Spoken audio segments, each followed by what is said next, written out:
है ना।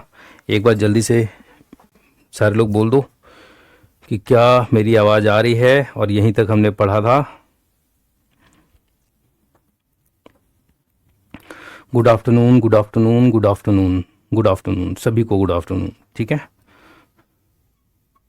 ठीक है सर, प्लीज़ हो सके तो लिख कर के पढ़ाओ। ठीक है, श्रीमन जाट, ठीक है, आप उस दिन भी कह रहे थे कि लिख कर पढ़ाओ। मैंने कहा था कि एक बार जो है इस तरीके से पढ़ के देखिए, और वो मैंने इसलिए कहा था कि आपको समझाया भी था कि अगर जो देखो मैं यही चीज़ लिखूं चंद्रगुप्त मौर्य, तो वो खाली मैं जो लिखूंगा वही बोलूँगा। चंद्रगुप्त मौर्य लिखा और वही बोल दिया तो उसमें समझ कम पाओगे। तो एक बार जो है इस तरीके से पढ़ के एक बार देखो, तो इससे क्या होगा कि अगर जो पहले से चीज़ें लिखी हैं तो उसको समझा ज़्यादा पाऊंगा, और मेन खेल है समझने का।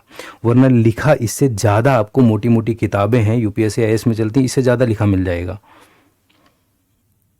ठीक है सर, ब्राइटनेस बहुत ज़्यादा है, अभी अभी करते हैं। ठीक है, चलो एक बार देख लो ज़रा। तो हम लोगों ने देखो क्या बात कर ली थी, तो हम लोगों ने ये बात कर ली थी चंद्रगुप्त मौर्य के बारे में, और पीछे वाली कुछ स्लाइड्स देखो, ये वाली सारी स्लाइड्स हम लोगों ने पढ़ ली थी। पीछे वाली स्लाइड कि मौर्य साम्राज्य उत्पत्ति, मुद्रा राक्षस लिखी है विशाख दत्त ने, ये सारी बात हमने की थी।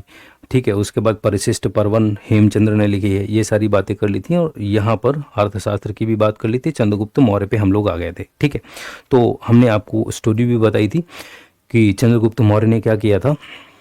जो धनानंद शासक था, नंदवंश का आखिरी शासक तो उसको जो है हराकर, और गद्दी किसने पाली, चंद्रगुप्त मौर्य ने पाली। मैंने आपको स्टोरी बताई थी, किस बुक में लिखा है, ये सब कुछ आपको मैंने बताया था। ठीक है, तो चंद्रगुप्त मौर्य देविका जी सर, तभी सिलेबस कंप्लीट हो पाएगा। हाँ नहीं नहीं, देखो सिलेबस कंप्लीट करने को क्या है कि अभी जैसे 1 घंटे क्लास ले रहा हूँ, अगर जो अभी तो नहीं, लेकिन मैं हो सकता क्लास का टाइमिंग बढ़ा दूँ, तब भी हो सकता है सिलेबस कंप्लीट। लेकिन मेन चीज़ है समझना, क्योंकि किताबें बुक्स भाई जितना ये है बुक्स में इससे ज़्यादा लिखा होगा। यूपीएससी के लिए चलती हैं, पीसीएस के लिए चलती हैं, एसएससी सीजीएल के लिए चलती हैं। मेन चीज़ है कि डाटा डिलीवर करना थोड़ी ना है मुझे, कि जैसे कि डाटा लिख के बस लिखता जाऊं और वही चीज़ बोलता जाऊं, उसका मतलब क्या है। अभी तक शायद आप पढ़ते हों वैसे कि जो लिखा है बस लिख दिया बोर्ड पे हो गया, इसका मतलब पढ़ाई नहीं होता है। पढ़ाई का मेन मतलब होता है कि आपके दिमाग में चीज़ें जाएं और आप भूलो ना। ठीक है, टाइम क्यों हो रहा है, हाँ टाइम देखो चेंज इसलिए हो रहा है क्योंकि 7 जो है पिछले टाइम पर आपकी क्लास हुई थी, लेकिन आज जो है आपका टाइम फिक्स हो जाएगा, कोई एक टाइम। ठीक है, कोई एक टाइम आज आपका फिक्स हो जाएगा। ठीक है, मतलब अभी बात हुई है, लेकिन अभी मैनेजमेंट में जाके मुझे बात करनी है, तो अभी आज से एक टाइम फिक्स हो जाएगा। ठीक है, चलो अब जरा देख लो चंद्रगुप्त मौर्य के बारे में। हमने बात की थी कि 322 से 298 बीसी बिफोर क्राइस्ट जो है, 322 बीसी बिफोर क्राइस्ट जो है ये गद्दी पर बैठे, और 298 बीसी तक गद्दी पर रहे। हमने कहा था कि अन्य नाम, तो अन्य नाम का मतलब इनके देखो कई सारे और नाम भी हैं, और ये पूछा भी जाता है। तो जैसे कि सेंड्रोकोटस, मैंने कहा था सेंड्रोकोटस किसने किसने कहा, तो जस्टिन नाम का, जस्टिन, स्ट्रैबो और एपियन। जस्टिन, स्ट्रैबो और एपियन, ये 3 लोग हैं। इन 3 लोगों ने जो है क्या कहा, इन 3 लोगों ने चंद्रगुप्त मौर्य को सेंड्रोकोटस कहा। जैसे कि ऐसा भी होगा, आप लोग डिफरेंट क्षेत्र से होंगे, तो आपके क्षेत्र में कोई लैंग्वेज दूसरी चलती होगी, सिंपल सी बात है ना। तो अगर जो कोई दूसरे क्षेत्र का है तो वो दूसरे नाम से पुकारेगा। ऐसे ही क्या है कि जस्टिन, स्ट्रैबो और एपियन, इन 3 लोगों ने चंद्रगुप्त मौर्य को ही सेंड्रोकोटस कहा है। और एक प्लूटार्क नाम का व्यक्ति था, प्लूटार्क, तो प्लूटार्क ने देखो क्या बोला, प्लूटार्क ने जो है चंद्रगुप्त मौर्य को ही क्या बोला है, एंड्रोकोटस बोला है। क्या बोला है, एंड्रोकोटस। तो बस ये ध्यान रखना कि सेंड्रोकोट्स और एंड्रोकोट्स ये चंद्रगुप्त मौर्य के ही नाम हैं। ठीक, दूसरी बात, एक बार देखो सर्वप्रथम प्रथम इन्होंने 2 बार लिख दिया है, कोई बात नहीं है, मैं मिटा देता हूं। और ठीक है, तो सर्वप्रथम सबसे पहले देखो क्या है कि किन्होंने सबसे पहले इन्होंने मगध पर अटैक किया था। ठीक, मगध पर अटैक किया था किसने, चंद्रगुप्त मौर्य ने। तो सर्वप्रथम मगध पर हमला किया, जहां चंद्रगुप्त हार गए। अब देखो क्या है, यहां पर जो मुद्रा राक्षस आपने पढ़ी है, ठीक है, तो मुद्रा राक्षस अगर जो आपने पढ़ी है, दूसरी परिशिष्ट पर्वन आपने पढ़ी है, और परिशिष्ट पर्वन जो पढ़ी है, परिशिष्ट पर्वन में एक कहानी दी गई है। परिशिष्ट पर्वन जो है और वो हेमचंद्र के द्वारा जो लिखित बुक है, जो मैंने आपको पिछले टर्न पे बताई थी, तो वो जो परिशिष्ट पर्वन बुक है हेमचंद्र के द्वारा लिखित जैन ग्रंथ है, उसमें क्या लिखा गया है, उसमें ये लिखा गया है कि चंद्रगुप्त जो मौर्य था, तो चंद्रगुप्त मौर्य ने क्या किया, घनानंद को हराने के लिए सीधे जो है मगध पर आक्रमण कर दिया। सीधे मगध पर आक्रमण कर दिया तो उस टाइम ये हार गए, चाणक्य और चंद्रगुप्त मौर्य हार गए।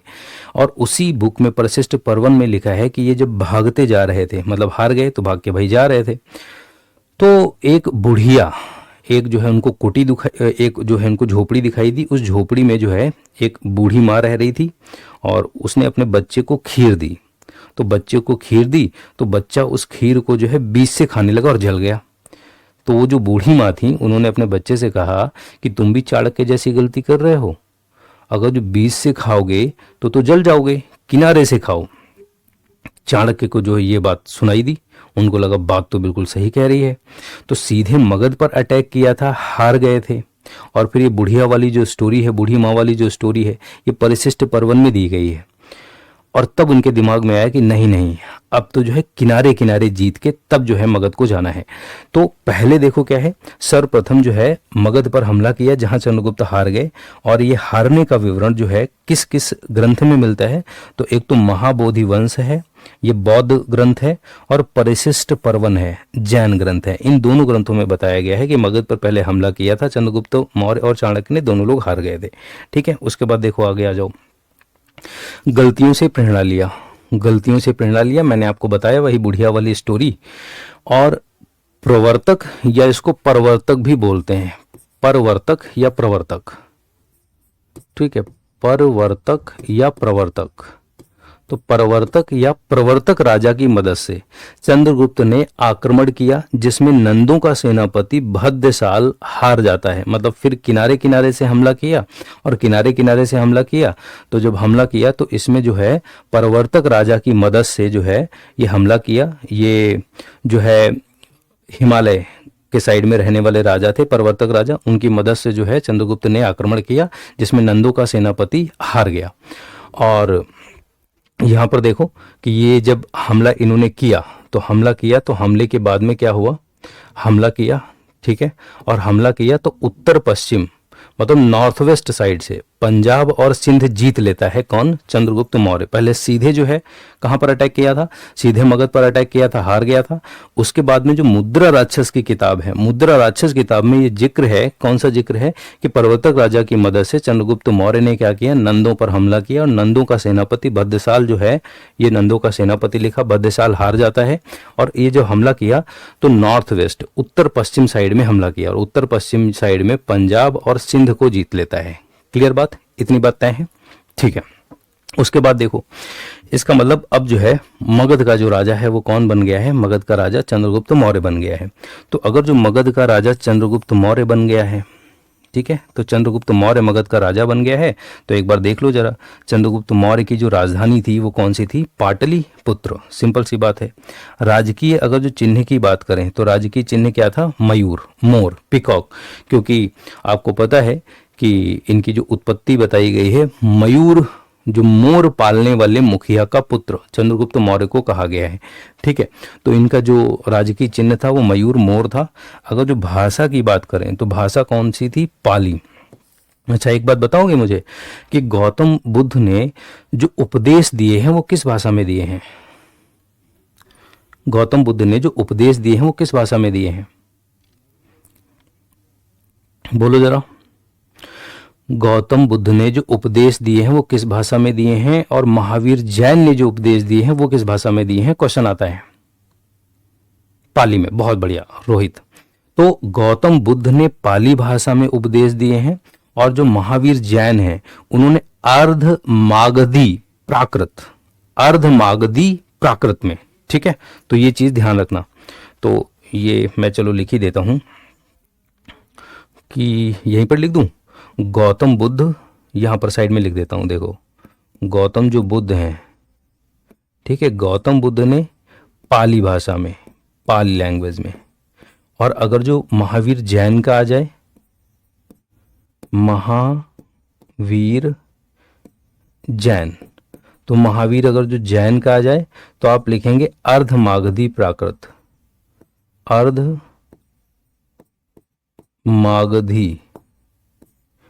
प्राकृत, ठीक है, अर्धमागधी प्राकृत। अगर जो ऑप्शन में अर्धमागधी प्राकृत ना हो तो प्राकृत टिक कर देना, तो प्राकृत टिक कर देना। अगर जो अर्धमागधी प्राकृत ना हो जैनों के लिए तो प्राकृत टिक कर देना, ठीक है। चलो उसके बाद भाषा इनकी पाली थी और शिक्षा का केंद्र देखो कौन सा था, आपको पता है तक्षशिला था, शिक्षा का केंद्र तक्षशिला। और मैंने आपको ये मैप भी दिखाया था, एक बार फिर से देख लो जरा, ये देखो तो आपका जो है तक्षशिला ये रहा, तो ये शिक्षा का केंद्र था।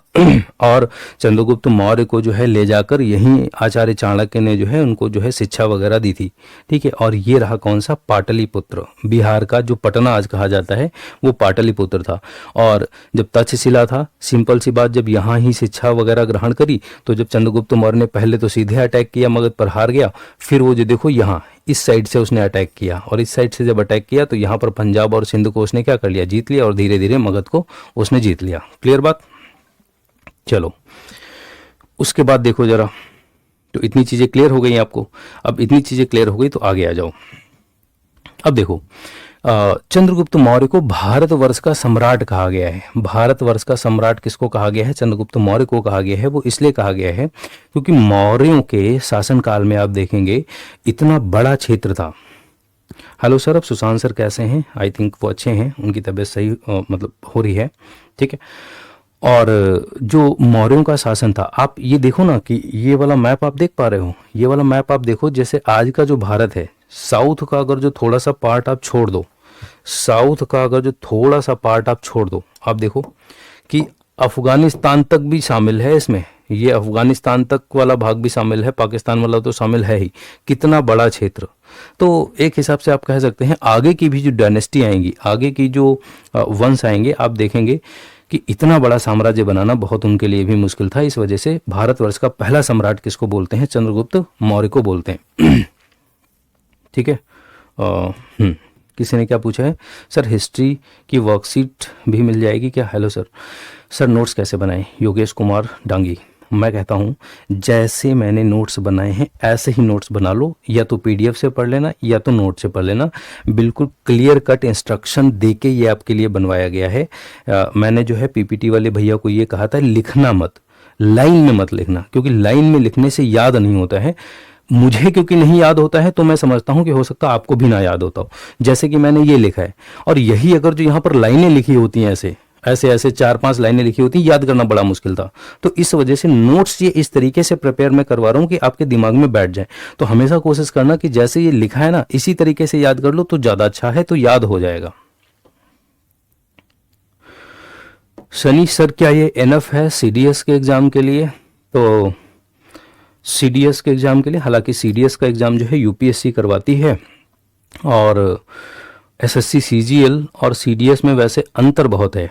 मतलब ये अगर जो देखा जाए तो अंतर बहुत है, लेकिन हाँ जो चीज़ मैं अगर जो आपको यहाँ पर पढ़ा रहा हूँ, हिस्ट्री पढ़ा रहा हूँ या पॉलिटी पढ़ा रहा हूँ, जो भी पढ़ा रहा हूँ, तो मैं हमेशा थोड़ा सा लेवल ऊपर ही रखता हूँ। अब देखें चलेंगे तो मेरा लेवल हमेशा थोड़ा सा ऊपर रहता है। तो और मैं जितनी भी क्लासेस मैं पढ़ाता हूँ हमेशा वहाँ पर यही चीज़ बोलता हूँ कि सिर्फ आपके एग्ज़ाम के लिए, जिस एग्ज़ाम के लिए पढ़ा रहा हूँ उसके लिए इम्पोर्टेंट नहीं है, अगर जो कोई हायर एग्ज़ाम भी देना चाहते हैं उसके लिए भी इम्पोर्टेंट होगा, नो डाउट, ठीक है। उनके ऐसे नोट्स हमें सकते हैं क्या सर? तो उनके नोट्स आपको मिल जाएंगे। अंजलि कुशवाहा ने कहा है। तो देखो बात यह है कि मैं अगर जो मेरे पास जो भी ये नोट्स प्रिपेयर हो जाएंगे ना, तो एक दूसरा बैच भी चल रहा है, तो दूसरा बैच भी चल रहा है, तो वहाँ पर जब ये टॉपिक आएगा तो ये जब नोट्स बन जाएंगे तो अब मैं डलवा दूंगा, टेंशन मत लो, ठीक है। चलो ठीक, अब जरा देखो, ठीक है। उसके बाद ये रहा, अब देखो इसको ऐसे लिखा गया है, इसको मैंने लिखवाया है जानबूझकर ऐसे कि यहाँ पर हमला वाला यहाँ पर लिखवाया है और उसके बाद क्या जीता इधर लिखवाया है, जिससे आपके दिमाग में ये चीजें क्लियर हों, ठीक है। अब देखो भारतवर्ष का जो सम्राट है चंद्रगुप्त मौर्य है। अगर जो राष्ट्रीय सम्राट की बात करें तो राष्ट्रीय सम्राट अशोक को कहा जाता है। नेशनल एम्परर जो है किसको कहा जाता है, वो अशोक को कहा जाता है। ये बस फैक्ट है, ये ध्यान कर लेना कि भारतवर्ष का सम्राट कहा जाए तो चंद्रगुप्त मौर्य को कह देते हैं, राष्ट्रीय सम्राट आ जाए तो अशोक को कह देते हैं, क्योंकि अशोक के टाइम पर जो है इसका क्षेत्र और बढ़ गया था, चंद्रगुप्त मौर्य के टाइम पर थोड़ा कम ही था। साम्राज्य विस्तार की बात करें तो देखो जरा, ये मैप देखो लगा है। साम्राज्य की बात करें तो ये जो मौर्यों की जो सीमा है देखो कहाँ टच होती थी, इधर। ये तो आई थिंक आपको पता होगा क्या चीज, ये चीज तो पता होगी ना आपको कि अगर जो ऐसे मैं खींचूं तो ऊपर को नॉर्थ होता है, ऊपर को नॉर्थ होता है, नीचे को साउथ होता है, इस साइड ईस्ट होता है, इस साइड वेस्ट होता है। और अगर जो ये वाली साइड ले लूँ, ये वाली, तो इसको नॉर्थ ईस्ट बोलेंगे। तो नॉर्थ ईस्ट में जो इसकी सीमा है वो नेपाल से लगती थी, ईस्ट में सीमा बंगाल से लगती थी, और साउथ वेस्ट ये वाली लाइन खींचोगे साउथ वेस्ट में आंध्र प्रदेश तक, और साउथ वेस्ट में कर्नाटक तक, ठीक है, वेस्ट में जो है सौराष्ट्र तक, और नॉर्थ वेस्ट में हिंदू कुश तक, ठीक है। तो इतना जो है हिंदू कुश का मतलब जो हिमालय वाला जो पार्ट है, उसी का जो पार्ट पाकिस्तान अफगानिस्तान की तरफ फैला है उसी को हिंदू कुश श्रेणी बोलते हैं। तो यहाँ तक इनका साम्राज्य विस्तार था। और ये जरूर ध्यान रखना कि साम्राज्य विस्तार में शामिल क्या क्या नहीं था, मतलब ओवरऑल और कुछ तो, और सब कुछ तो शामिल था ही था, लेकिन देखो नॉर्थ ईस्ट इंडिया बंगाल तक ही तो है इधर, इसका मतलब जो अपना अरुणाचल प्रदेश है, असम वाला रीजन है, वो शामिल नहीं था, केरल शामिल नहीं था, और तमिलनाडु शामिल नहीं था।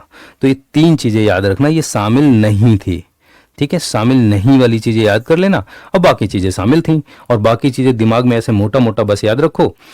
मोटा मोटा क्या याद रखो, सौराष्ट्र का मतलब है गुजरात, सौराष्ट्र का मतलब है गुजरात वाला रीजन, ठीक है। तो इसका मतलब देखो याद कैसे रखोगे, जैसे कि मैं कहूं कि इतनी चीजें याद रखो, इतनी चीजें याद करना मुश्किल है। ऐसे याद रखो कि जो आज का भारत है उसमें पाकिस्तान के भी कुछ पार्ट इंक्लूड कर लो, और अफगानिस्तान के भी कुछ पार्ट इंक्लूड कर लो, इतना था। और तीन रीजन नहीं थे, बस इतना याद रखो, नॉर्थ ईस्ट इंडिया नहीं था, केरल नहीं था, और तमिलनाडु नहीं था, सिंपल सी बात, ठीक। चलो उसके बाद देखो, उसके बाद क्या हुआ, हाँ पहले ये वाली स्लाइड पढ़ते हैं। देखो उसके बाद क्या हुआ, सेल्यूकस से युद्ध। देखो उसके बाद सिकंदर की मौत।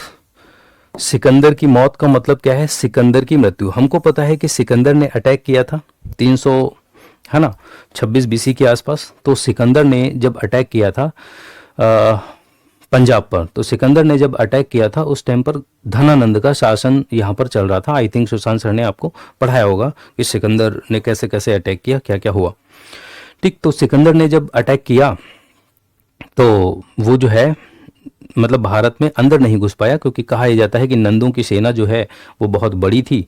और दूसरी बात जो है ये कही जाती है कि सिकंदर क्योंकि इतने लंबे समय से जो है वो चलता हुआ आ रहा था, इस वजह से उसके सैनिक बहुत थक गए थे, घर से इतने दिन दूर थे, तो इस वजह से जो है वो फिर वापस लौट गया। और सिकंदर जब वापस लौट गया तो सिकंदर की मृत्यु के बाद उसका साम्राज्य जो है उसके सेनापतियों में बंट गया, ठीक, सेनापतियों में बढ़ गया। अब अभी ये कर लो, उसके बाद देखते हैं आपके कमेंट, ठीक। तो सिकंदर की मृत्यु के बाद उसका जो साम्राज्य था उसके सेनापतियों में बढ़ गया। उसका एक जो सेनापति था उसका नाम था सेल्यूकस। क्या था, सेल्यूकस। तो ये सिकंदर का सेनापति था। तो यहां पर मैं लिख देता हूं ये कौन था, ये सिकंदर का सेनापति है, ठीक है। सिकंदर का नहीं जीत पाया है, और लाओ अब हम भारत को जीतते हैं, सिकंदर के अधूरे सपने को पूरा करते हैं। और इस टाइम तक क्या हुआ कि इंडिया में जो नंद वंश है उसका शासन खत्म हो गया, चंद्रगुप्त मौर्य गद्दी पर बैठ गया। चंद्रगुप्त जो मौर्य गद्दी पर बैठ गया उसी समय जो है सेल्यूकस ने इंडिया पर अटैक कर दिया। कब अटैक किया, तो आप कहेंगे 305 बीसी, सिकंदर की मृत्यु के बाद 305 बीसी, इसका मतलब 305 ईसा पूर्व जो है से सेल्यूकस निकेटर का युद्ध चंद्रगुप्त मौर्य से हुआ, जिसमें सेल्यूकस हार गया, जिसमें सेल्यूकस हार गया। इंग्लिश वाले पढ़ लेंगे। In 305 BC Seleucus Nicator waged war against Chandragupta Maurya in which Seleucus was defeated. तो सेल्यूकस हार गया, युद्ध 305 बीसी में हुआ था। अब जब युद्ध हार गया तो फिर कभी भी जब युद्ध हार जाते थे लोग तो संधियां करते थे, उसके बाद में ट्रिटी होती थी, संधि होती थी। तो चंद्रगुप्त मौर्य और सेल्यूकस के बीच में एक संधि हुई, और उस संधि के तहत जो सेल्यूकस है, सेल्यूकस ने अपनी पुत्री, इनकी पुत्री का नाम क्या था, हेलेना, तो इन्होंने अपनी पुत्री हेलेना का विवाह किससे कर दिया? चंद्रगुप्त मौर्य से कर दिया। आप कह सकते हैं कि भारतवर्ष की पहली इंटरनेशनल शादी, इंटरनेशनल शादी तो है ही, सिंपल सी बात है ना। तो पहली इंटरनेशनल शादी किसने करी थी? चंद्रगुप्त मौर्य ने करी थी, है ना। तो सेल्यूकस निकेटर की पुत्री हेलेना का विवाह हुआ चंद्रगुप्त मौर्य से, और इनका एक राजदूत था। किसका? सेल्यूकस निकेटर का एक राजदूत था जिसका नाम क्या था? मेगस्थनीज। तो मेगस्थनीज जो है एम्बेसडर था, राजदूत था किसका? सेल्यूकस निकेटर का। और मेगस्थनीज को चंद्रगुप्त मौर्य के राज्य में भेजा गया। तो ये दो बातें, यहां से दो बातों में भी अगर जो मैं कहूं कि एक बात ज्यादा ध्यान रखनी है तो ये जरूर ध्यान रखना, आप बहुत आता है, ठीक, कि सेल्यूकस निकेटर का युद्ध हुआ चंद्रगुप्त मौर्य से, और चंद्रगुप्त मौर्य ने अपनी पुत्री हेलेना का विवाह किया किससे? चंद्रगुप्त मौर्य से। और मेगस्थनीज एम्बेसडर या राजदूत था सेल्यूकस निकेटर का, वो राज चंद्रगुप्त मौर्य के राज दरबार में भेजा गया। और बात देखो, उस टाइम पर दहेज में पैसे नहीं मिलते थे, जमीन। सोचो दहेज में क्या मिला किसको? चंद्रगुप्त मौर्य को। भाई शादी हुई है तो दहेज में क्या मिला? दहेज में मिला काबुल चंद्रगुप्त मौर्य को, कांधार, मकरान, हेरात, ये सारे जो क्षेत्र हैं ये दहेज में मिले हैं चंद्रगुप्त मौर्य को। और लेकिन चंद्रगुप्त मौर्य ने जो है भारतवर्ष में, क्योंकि हाथी पाए जाते थे, तो हाथी वगैरह जो है चंद्रगुप्त मौर्य ने भी एज अ गिफ्ट जो है सेल्यूकस निकेटर को दिए थे। ठीक, क्लियर बात, यहां तक कोई दिक्कत नहीं है। और मैंने कहा कि ये चीज जरूर ध्यान रखना, मेगस्थनीज वाली। तो ये था सेल्यूकस निकेटर का युद्ध वाली बात। अब अगर जो मेगस्थनीज यहाँ पर आया है, तो अगर जो मेगस्थनीज यहाँ पर आया है तो आके जो जो देखेगा उसके बारे में लिखेगा भी। सिंपल सी बात है, मिल जाती है तो हमेशा पहली बात तो आर्कियोलॉजिकल एविडेंस, जमीन में खुदाई में जो चीजें मिली हैं, ठीक है, वो चीज चेक की जाती है। फिर इंडिया में देखते हैं कि क्या कोई अभिलेख या कोई चीज लिखी किताब मिली है, तो उससे मैच करते हैं। और उस टाइम पर अगर जो कोई विदेशी यात्री आया था और उसने इंडिया में देख देख के क्या चीज लिखी है उससे भी मैच करते हैं, तब हिस्ट्री अच्छे से लिखी जा पाती है, हमको और चीजों के बारे में जानकारी मिल जाती है। तो जब मेगस्थनीज यहाँ आया तो मेगस्थनीज बहुत बार पूछता है। पहली बात तो देखो मेगस्थनीज के बारे में, तो मेगस्थनीज जब इंडिया आया तो बहुत इंपॉर्टेंट है ये। उसने कौन सी पुस्तक लिखी जरा बताना? इंडिका। कौन सी बुक लिखी है? इंडिका पुस्तक लिखी है। और इसने चंद्रगुप्त मौर्य को क्या बोला है? सेंड्रोकोटस बोला है।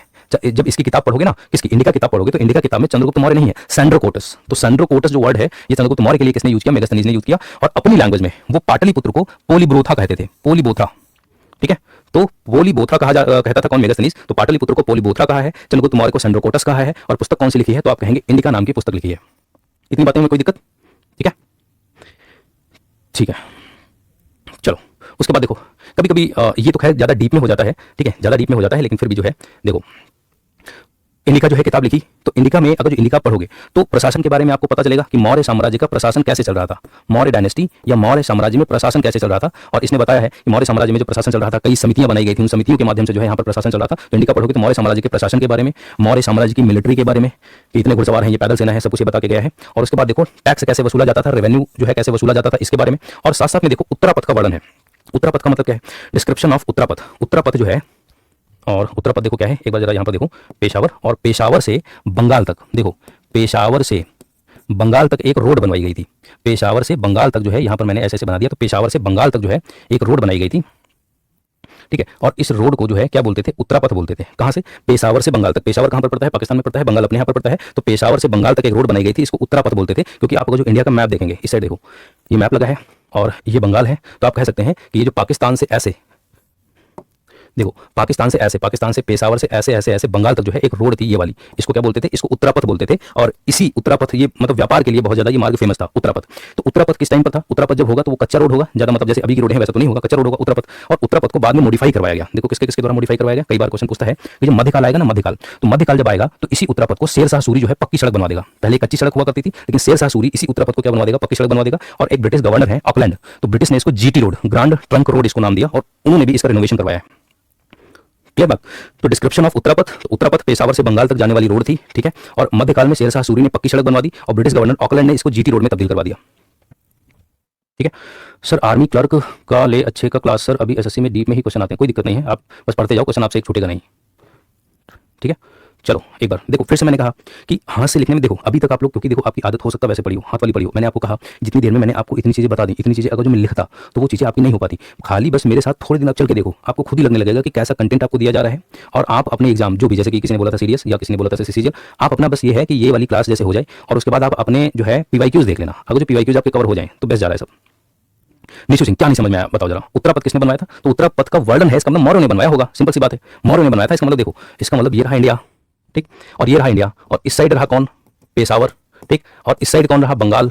तो पेशावर से बंगाल तक जो रोड मौर्यों के टाइम पर थी उसको बोला जाता था उत्तरापथ। क्या बोला जाता था? उत्तरापथ बोला जाता था। इसी उत्तरापथ को जो है पक्की रोड, ठीक है, पक्की रोड, इसी को किसने बनवाया? पक्की रोड बनवा दिया शेरशाह सूरी ने, शेरशाह सूरी ने। और उसके बाद इसी पर देखो किसने काम किया? इसी पर ब्रिटिश गवर्नर जनरल थे ऑकलैंड। ब्रिटिश गवर्नर जनरल कौन थे? पहले मैं लिख दूं, इसी का नाम पक्की रोड का उन्होंने क्या कर दिया? GT road, grand trunk road. और ग्रांड ट्रंक रोड ये जो है किसने बनवाई? तो आप कहेंगे ऑकलैंड। और पहले जब कच्ची रोड थी तो कच्ची रोड किसी ने बनवाई थोड़ी ना होगी, वो तो रोड होगी, कच्ची सड़क होगी, और वो मौर्य साम्राज्य के पास तो थी, ठीक है, ठीक। चलो, तो ये हो गया। अब देखो जरा इंडिका, ठीक है। तो यहां बस बात है कि आपसे इंडिका से आए तो इंडिका में एडमिनिस्ट्रेशन, प्रशासन है, मौर्यों के बारे में, मिलिट्री के बारे में बात की गई है, राजस्व रेवेन्यू के बारे में बात की गई है, और उत्तरापथ का वर्णन किया गया है। और उत्तरापथ में जो है पेशावर और बंगाल से मिलाने वाली रोड को हम उत्तरापथ बोलते थे। इसी उत्तरापथ को शेरशाह सूरी ने पक्की सड़क में तब्दील करवाया मध्यकाल में, और ब्रिटिश गवर्नर जनरल ऑकलैंड ने इसको जीटी रोड बोला और इसका रिनोवेशन करवाया।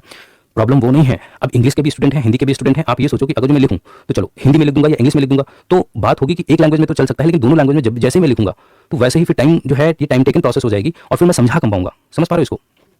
ठीक है, अब आप बस चलते जाओ, जैसे मैं आपको लेके चल रहा हूं बस चलते जाइए, और अंत में नहीं, अभी थोड़े दिन में ही आपको लगेगा, ठीक। और उसके बाद हाँ ठीक है इंडिका, और चिंता मतलब मैं आपसे जो है क्वेश्चन पूछ लूंगा। एक बार देखो जरा, रुद्रदामन का जूनागढ़ अभिलेख, ये बहुत पूछा जाता है, रुद्रदामन का जूनागढ़ अभिलेख।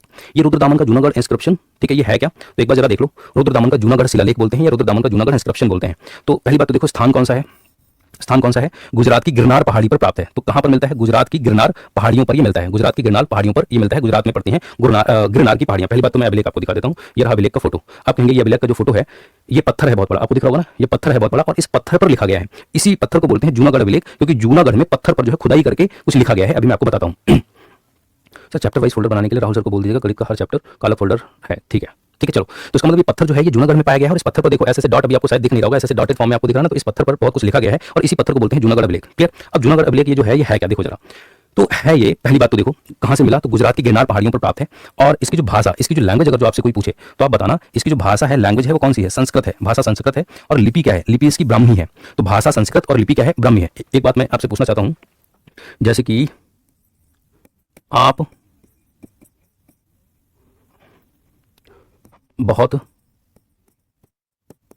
अच्छे हैं, ठीक है, या ये बताओ ये किस लैंग्वेज का सेंटेंस है? अभिलेख का मतलब किसी पत्थर पर कहीं पर कोई चीज खुदी है तो उसको इंस्क्रिप्शन या अभिलेख बोलते हैं। तो संस्कृत का पहला जो अभिलेख है, इंस्क्रिप्शन है, वो कौन सा है? जूनागढ़ का इंस्क्रिप्शन। क्लियर है? दूसरी बात देखो ये क्या है कि संस्कृत काव्य शैली का प्राचीनतम अभिलेखीय नमूना है ये। इसका मतलब देखो क्या हुआ, इसका मतलब देखो ये हुआ कि इसमें पहली बात तो देखो किसके किसके बारे में है, तो चंद्रगुप्त मौर्य के बारे में लिखा गया है इस जूनागढ़ अभिलेख में, अशोक के बारे में लिखा गया है इस जूनागढ़ अभिलेख में, और ये देखो रुद्रदामन, ये रुद्रदामन है। तो इसका मतलब यहाँ पर तीन जो राजा हैं, मतलब चंद्रगुप्त मौर्य के बारे में है, अशोक के बारे में है, और रुद्रदामन के बारे में। मतलब ये जो पत्थर है इस पर पहले चंद्रगुप्त मौर्य ने लिखवाया होगा, बाद में अशोक ने लिखवाया होगा, और बाद में रुद्रदामन एक राजा हुआ है। रुद्रदामन के बारे में हम लोग आगे पढ़ेंगे, तो रुद्रदामन ने भी इस पत्थर पर लिखवाया है। क्लियर बात है? और देखो एक शैली होती है जिसको चंपू काव्य कहते हैं। क्या कहते हैं? चंपू काव्य। चंपू काव्य का मतलब क्या होता है? चंपू काव्य का मतलब होता है कि कुछ लाइनें पोएट्री की और कुछ लाइनें प्रोज की, कुछ लाइनें गद्य वाली और कुछ लाइनें कविता वाली, पद्य वाली। तो अगर जो दोनों लाइनें मिला दो, गद्य और पद्य, पोएट्री और प्रोज को मिला दो, तो उसको बोलते हैं चंपू काव्य। तो आप ये कहेंगे कि जो रुद्रदामन का जूनागढ़ शिलालेख है, जूनागढ़ इंस्क्रिप्शन है, पत्थर वाला जिस पर लिखा है, ये चंपू काव्य का उदाहरण है। ठीक है, गद्य और पद्य दोनों में चीजें इसमें लिखी हैं।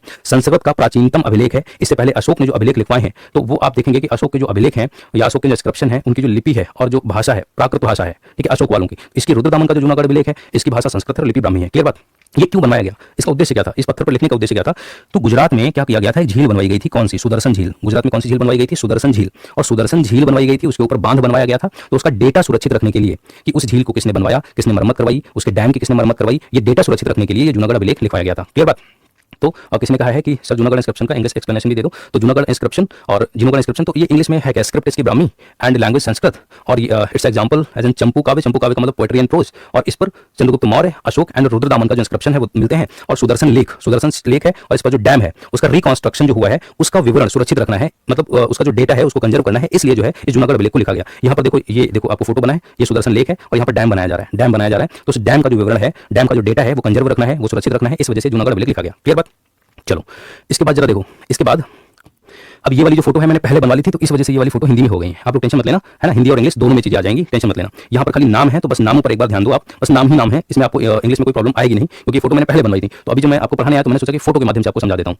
क्लियर? और नेक्स्ट टर्म से जो है फोटो अगर जो बनेगी तो इंग्लिश हिंदी दोनों बन जाएंगी, टेंशन मत लेना। चलो सुदर्शन झील का इतिहास और विकास, ये फ्लो चार्ट है।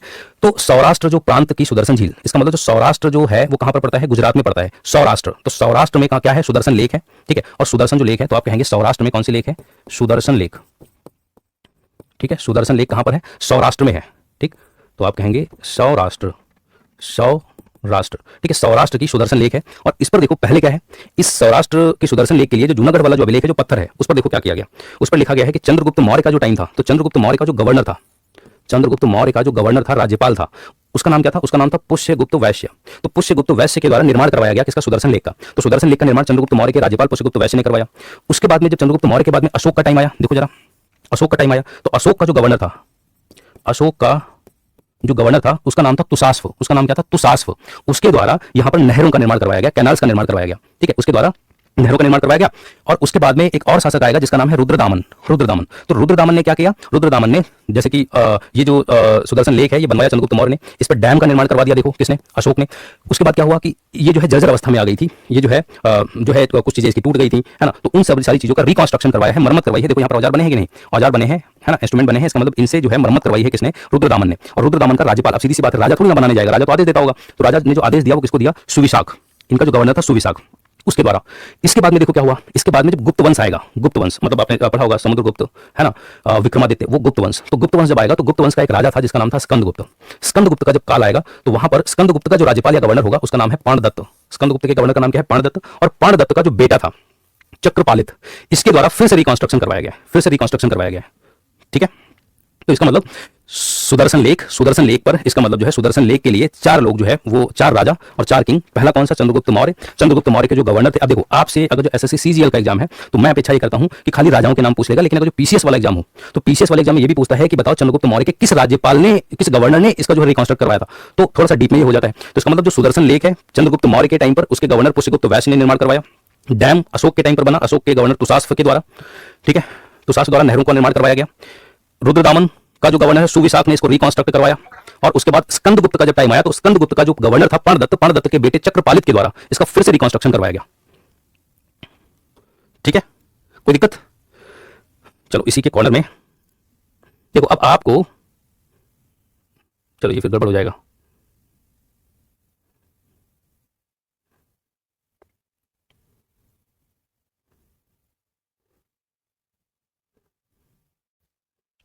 ठीक है। चलो आपको समझने में दिक्कत आ रही है, जरा बताना एक बार, समझने में दिक्कत आ रही है, ठीक भैया, मजा आ गया। अब आप क्लास की ड्यूरेशन भी बढ़ा दो प्लीज, टाइम टाइम हो गया, ओहो बहुत जल्दी टाइम हो गया, मुझे तो पता ही नहीं चला, है ना। अभी आपके कोई कमेंट मैं देखता रहता हूँ ना कि चीजों को हम कवर अप करेंगे। तो अगला हेडिंग डालेंगे एसएलआर, एसएलआर, एसएलआर, एसएलआर का फुल फॉर्म जरूर लिखना, statutory liquidity ratio, statutory liquidity ratio, statutory liquidity ratio.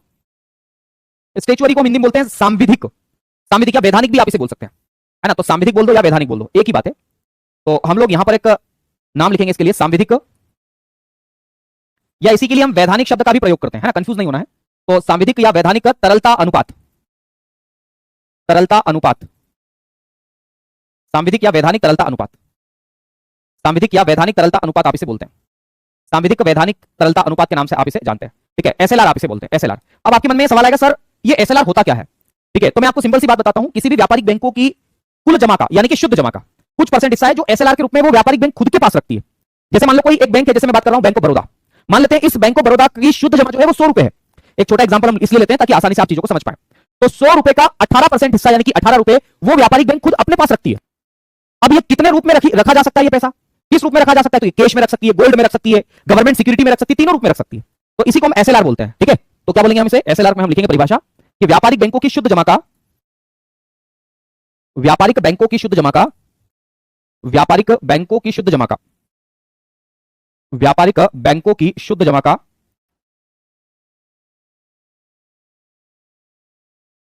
व्यापारिक बैंकों की शुद्ध जमा का कुछ प्रतिशत भाग, कुछ प्रतिशत भाग स्वयं के पास, स्वयं के पास सुरक्षित रखना होता है, सुरक्षित रखना होता है। याद रखना जो सीआरआर होता है ना वो आरबीआई के पास जमा होता है, ठीक है। तो सुरक्षित रखना होता है, ठीक है। अगला पॉइंट लिखेंगे, यह कैश, कैश बोले तो नगद, सरकारी प्रतिभूति, गवर्नमेंट सिक्योरिटी बोलते हैं इसे। सरकारी प्रतिभूति को हम लोग किस नाम से जानते हैं? Government security. एकता जी अपनी क्लास से बाहर हो जाओ, फिर से अंदर आ जाओ, शायद फिर अटकने की समस्या दूर हो जाएगी। सरकारी प्रतिभूति जिसे हम गवर्नमेंट सिक्योरिटी जी सेक बोलते हैं। तो यह कैश, गवर्नमेंट सिक्योरिटी और गोल्ड के रूप में हो सकती है। और गोल्ड, गोल्ड बोले तो स्वर्ण के रूप में हो सकती है,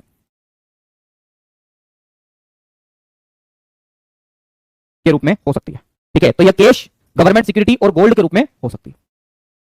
ठीक है भैया, इतनी बात आपको याद रखना। अच्छा, एक चीज मैं आपको बताता हूं, अगर एसएलआर ज्यादा होगा तो बाजार में लिक्विडिटी पर क्या प्रभाव पड़ेगा? भाई अगर आरबीआई, अच्छा एसएलआर का निर्धारण आरबीआई करती है, यह भी लिखना है, लिख लो। एसएलआर का निर्धारण, एसएलआर का निर्धारण आरबीआई अथवा एमपीसी, मॉनेटरी पॉलिसी कमेटी, मौद्रिक नीति समिति, पढ़ाया था मैंने बहुत अच्छे से। ठीक है, तो एसएलआर का निर्धारण आरबीआई अथवा एमपीसी द्वारा किया जाता है, एमपीसी द्वारा किया जाता है, द्वारा किया जाता है। ठीक है भाई, कोई दिक्कत तो नहीं है? ठीक है ना। अब याद ये रखना है मेरे साथियों कि एसएलआर जो है अगर बढ़ेगा तो क्या होगा, याद रखना। एसएलआर का डिटर्मिनेशन किसके द्वारा किया जाता है? तो आरबीआई या मॉनेटरी पॉलिसी कमेटी। अब इसमें लिखेंगे एसएलआर अगर ज्यादा होगा तो लिक्विडिटी पर क्या प्रभाव पड़ेगा। तो अगर एसएलआर बढ़ा दिया जाए, जैसे भी वर्तमान में 18% है, अगर बढ़ा करके इसको 25% कर दिया जाए तो बैंकों को खुद के पास ज्यादा पैसा रखना पड़ेगा। ठीक है, और एक बात मैं आपको बता दूं कि जो खुद के पास जमा करना पड़ेगा उसको लोन नहीं देना है, बचा करके रखना है, बैंक खुद अपने पास रखेगी। जैसे मैंने बताया था बैंक ऑफ बड़ौदा, उसका एनडीटीएल या उसके पास शुद्ध जमा 100 रुपए, तो 100 रुपए का 18 रुपए, 18% वो अपने पास जमा रखेगी, बाकी बचा हुआ लोन देगी। ठीक है, तो एसएलआर बढ़ेगा तो कम से कम मार्केट में लोन दे पाएगी बैंक। तो इससे क्या होगा, लिक्विडिटी जो है, लिक्विडिटी है ना, एसएलआर अगर बढ़ता है तो लिक्विडिटी क्या होती है, मार्केट में कम होती है। सही है गलत है? सही है ना। तो एसएलआर ज्यादा होगा तो लिक्विडिटी कम होगी, ये बात आपको याद रखना है। और दूसरी बात, महंगाई को कम करने के लिए, इन्फ्लेशन को कंट्रोल करने के लिए एसएलआर को बढ़ाया जाता है। ठीक है, तो ये भी आप लिखेंगे, इन्फ्लेशन कंट्रोल के लिए एसएलआर को बढ़ाया जाता है। इन्फ्लेशन बोले तो मुद्रास्फीति, महंगाई। ठीक है, तो लिखेंगे इन्फ्लेशन कंट्रोल के लिए, इन्फ्लेशन कंट्रोल के लिए एसएलआर को बढ़ाया जाता है, एसएलआर को बढ़ाया जाता है, एसएलआर को बढ़ाया जाता है। तो महंगाई को नियंत्रित करने के लिए एसएलआर को क्या करते हैं, इंक्रीज करते हैं, है ना। अब याद रखना, एसएलआर को कम कर दिया जाए, मान लो आरबीआई ने कहा कि चलो अब एसएलआर 18% से घटा करके हम 10% ही कर देते हैं, तो इसका मतलब क्या है कि अब बैंकों को अपने पास में कम से कम पैसा रखना पड़ेगा सुरक्षित, मतलब वो ज्यादा से ज्यादा लोन दे पाएगी। तो मार्केट में लिक्विडिटी, तरलता, धन, मुद्रा, ये सब क्या हो जाएगा, बढ़ जाएगा। ठीक है, तो एसएलआर कम किया जाएगा तो मार्केट में लिक्विडिटी क्या होती है, बढ़ती है। याद रखना, तरलता बढ़ती है, जैसे बैंक ज्यादा से ज्यादा लोन दे पाती है, और अगर बैंक ज्यादा से ज्यादा लोन दे पाएगी तो उससे क्या फायदा होगा, मार्केट में लोगों के पास पैसा ज्यादा होगा, डिमांड बढ़ेगी। तो ये सब कहानी है इसके अंतर्गत, याद रखना। ओके, बताओ भाई, कोई समस्या तो नहीं है यहां तक किसी को? मतलब कुछ ऐसा नहीं है जो आपको दिक्कत में दे। सीआरआर नहीं हुआ सर, अरे भाई हुआ है रितु जी, सीआरआर मैंने पढ़ाया है, मैंने अभी डिलीट किया इस फाइल में से, सीआरआर हुआ था। तो सीआरआर और एसएलआर दोनों मैंने कंप्लीट करा दिया। बताओ एसएलआर और सीआरआर में मुख्य अंतर क्या है? सीआरआर आरबीआई के पास जमा करना पड़ता है और एसएलआर किसके पास जमा करना पड़ता है? तो याद रखना, खुद को बैंक के अपने पास रखना पड़ता है, एसएलआर। और बताएं, क्लास टाइम 7 बजे किया था मंडे को आपने क्लास, वो सोनवेल सर की क्लास फिर खत्म ही हो गई, इसलिए हमने फिर 8 बजे रखा इसको। ठीक है, हाँ एमएसएफ नहीं हुआ है, वो भी पढ़ाऊंगा। ओके, कोई दिक्कत नहीं है यहां तक किसी को? बताओ अगर इतना समझ में आ गया, ये आपने पढ़ लिया, उतार लिया एसएलआर। देखो सवाल यहां से आते हैं, या तो फुल फॉर्म को लेकर के आएंगे या इसके कॉन्सेप्ट को लेकर के आएंगे। तो सवाल का आंसर तो आपको देना पड़ेगा भैया, उस समय देना पड़ेगा, अभी भी देना पड़ेगा। ओके, बढ़े आगे।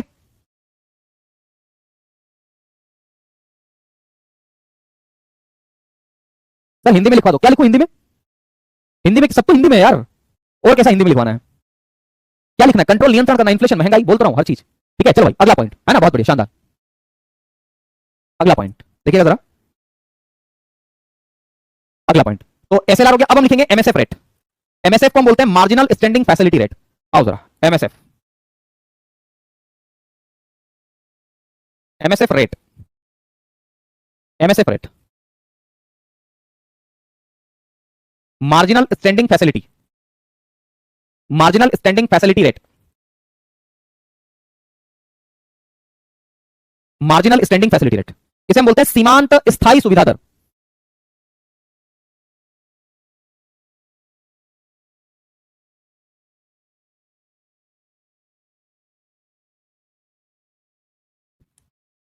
सीमांत स्थायी सुविधा दर के नाम से आप इसे जानते हैं।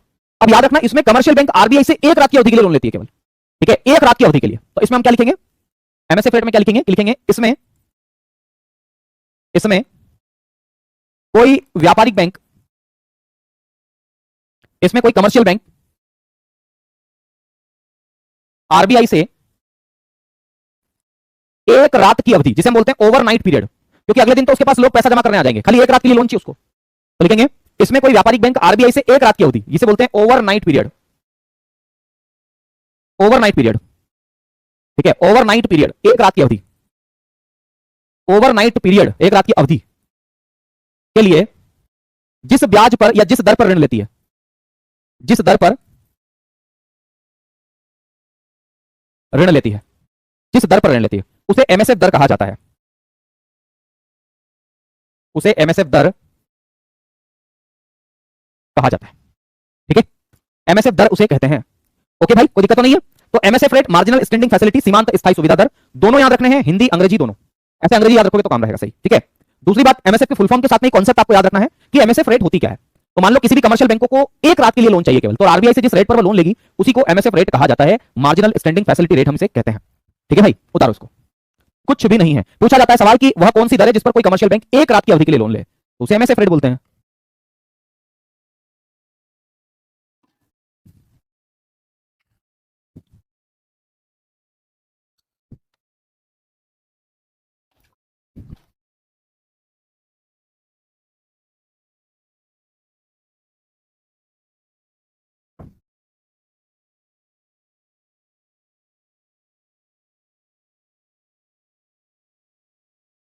यही सच है। कहानी सुनी आपने?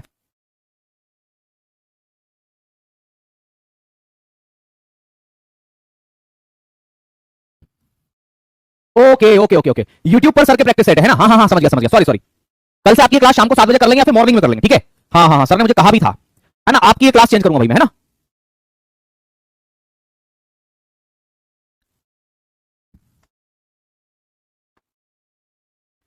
ओके ओके, आइए, ये एमएसएफ रेट हो गया। अगला लिखेंगे SDF. SDF rate, SDF rate, इसको हम बोलते हैं standing deposit facility rate. Standing deposit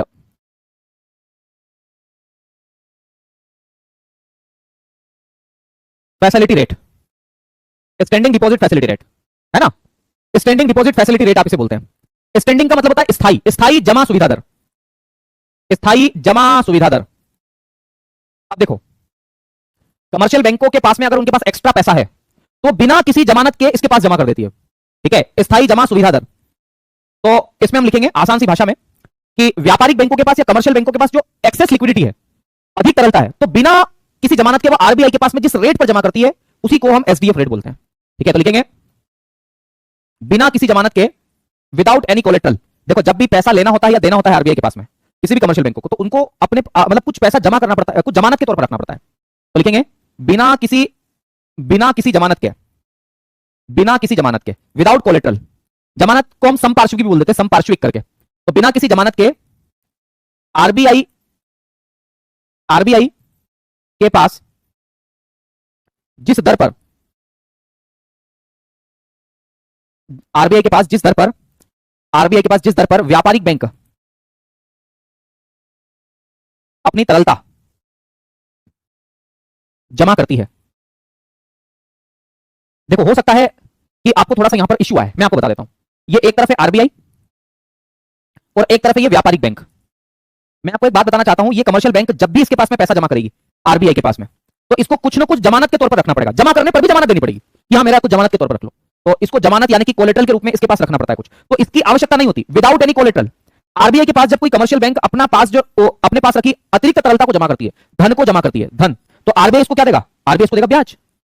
तो जो ब्याज देगा उसी को एसडीएफ रेट कहा जाता है, स्टैंडिंग डिपॉजिट फैसिलिटी रेट बोलते हैं।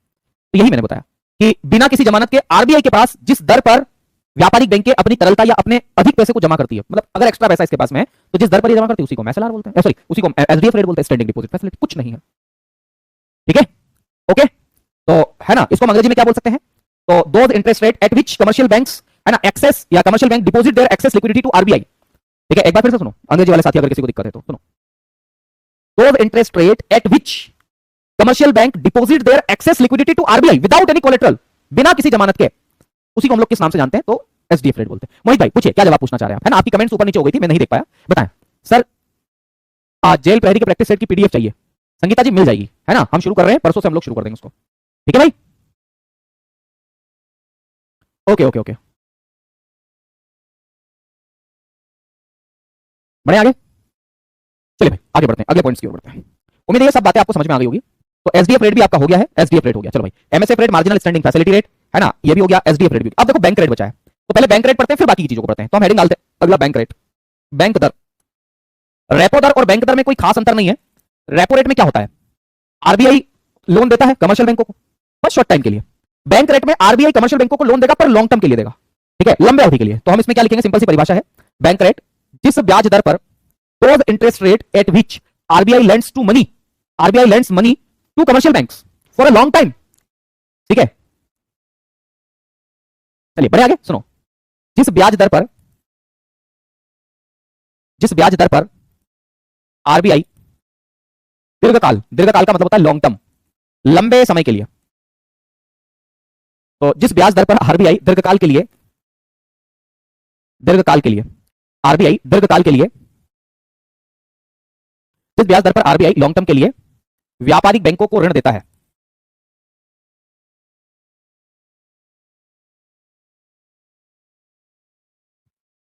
व्यापारिक बैंकों को ऋण देता है, उस दर को बैंक दर या बैंक रेट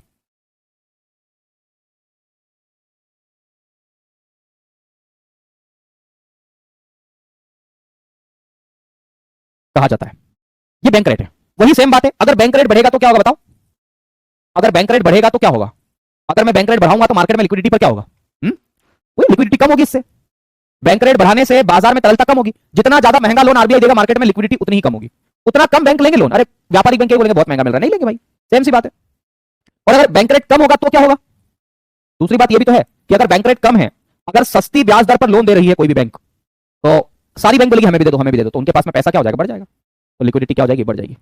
ओके, ये कहानी है इसकी, दरअसल इसी को हम बैंक रेट के नाम से जानते हैं, सरल सी भाषा में, ठीक है, सरल सी भाषा में इसे बैंक रेट। हाँ मोहित का आप सवाल आया है, क्वेश्चन भी कराओ, जिससे पता, जिससे क्या, जिससे पता पढ़े कैसे क्वेश्चन आते हैं। ओके करवा देंगे भाई, करवा देंगे, क्वेश्चन भी करवा देंगे, ठीक है, उतर, क्यों नहीं करवाएंगे भाई, आपने कहा है बिल्कुल करवाएंगे, मोहित भाई करवा देंगे, चिंता मत करो, है ना, एक क्वेश्चन करवा देंगे।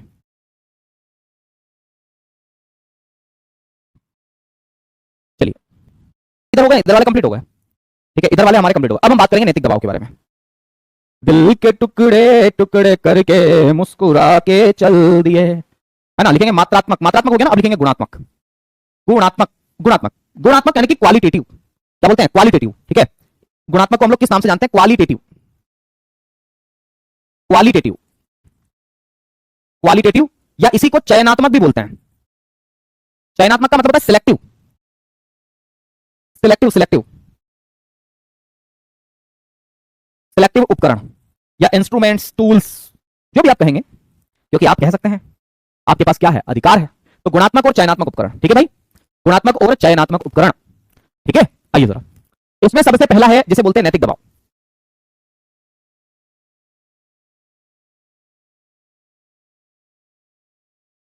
मोरल सुएशन,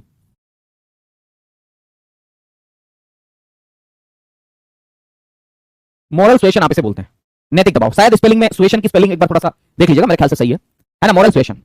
नैतिक दबाव में क्या होता है, तो लिखेंगे, देखो इसमें जैसे आरबीआई ने अगर ब्याज दरों में कटौती की है, तो क्यों की है, क्योंकि आरबीआई किसको लोन देता है, आप खुद देखिए, आरबीआई किसको लोन देगा, कमर्शियल बैंकों को, तो आरबीआई लोन देगा कमर्शियल बैंकों को, व्यापारिक बैंकों को,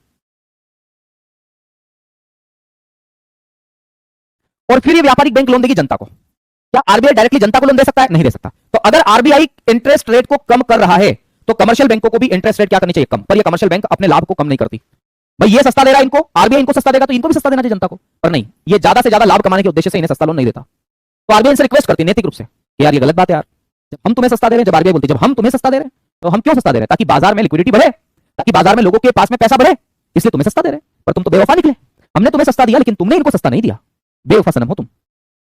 तो इनसे रिक्वेस्ट कर रही है आरबीआई व्यापारिक बैंकों से, देखो बेटा ऐसा मत करो, नहीं तो पापा को गुस्सा आ जाएगा, ठीक है। तो पहले तो नैतिक रूप से दबाव डालती है कि यार ये तो गलत बात है यार, हमने तुम्हें सस्ता दिया तो तुम भी जनता को सस्ता दो, हम महंगा करते तो तुम जनता के लिए तो महंगा कर देते हो, और ये बात सच भी है।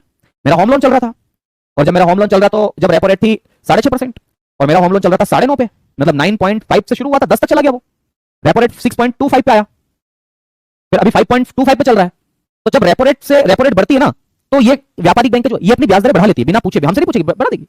मेरा लोन 9.5 से 10 पे चला गया, फिर जब रेपो रेट कम हुआ 5.25 आया, तो मैं गया इस बैंक के पास, मैंने कहा यार ये क्या कर रहे हो, बोले क्यों, मैंने कहा जब रेपो रेट सस्ता हुआ है तो तुम्हें भी सस्ता करना चाहिए। तो ये गधा मुझे क्या बोला बैंक वाला कि सर हम रेपो से नहीं चलते हैं। मैंने कहा अरे बेवकूफ, मतलब मत बना बेटा मेरे को, है ना, हमारी गलती हो गई तुझसे लोन लेके। मैंने कहा रेपो रेट से तुम नहीं चलते हो, तो फिर रेपो रेट जब बढ़ी तो तुमने क्यों लोन बढ़ाया, इंटरेस्ट रेट क्यों बढ़ाई, बीटी कर दो मेरा, ब्रांच ट्रांसफर, बैंक ट्रांसफर कर दो। मैंने बैंक ट्रांसफर करवा लिया, फिर बैंक ऑफ इंडिया में करवा लिया, 7.5 पे चल रहा लोन। सही है। तो कहने का मतलब मेरा ये है कि आरबीआई पहले इनसे रिक्वेस्ट करती है नैतिक रूप से कि ऐसा कर लो, वैसा कर लो। ये माने तब देखो लिखेंगे इसके अंदर, नैतिक दबाव में लिखेंगे इसमें आरबीआई अपने द्वारा जारी, भाई आरबीआई द्वारा जारी, इसमें आरबीआई खुद अपने द्वारा जारी, भाई आरबीआई ने जो नियम दिशा निर्देश जारी किए हैं उनको मनवाने के लिए इनसे रिक्वेस्ट करती है, निवेदन करती है कि भाई मान जाओ। तो इसमें आरबीआई अपने द्वारा जारी दिशा निर्देशों के पालन करने के लिए निवेदन करती है, या ऐसे लिखो आग्रह या निवेदन करती है, आग्रह या निवेदन करती है, आग्रह या निवेदन करती है। अपने द्वारा जारी दिशा निर्देशों को पालन करने के लिए क्या करती है, निवेदन करती है। ठीक है, और इसी को हम लोग क्या बोलते हैं, नैतिक दबाव बोलते हैं। नैतिक दबाव। घर में पहले क्या होता था, जब छोटा था तो मेरे घर में आम आता था, आम, है ना, तो मैं और मेरी सिस्टर दोनों लड़ते थे कि गुठली कौन खाएगा। ठीक है, क्या कह रहे हैं शिखा?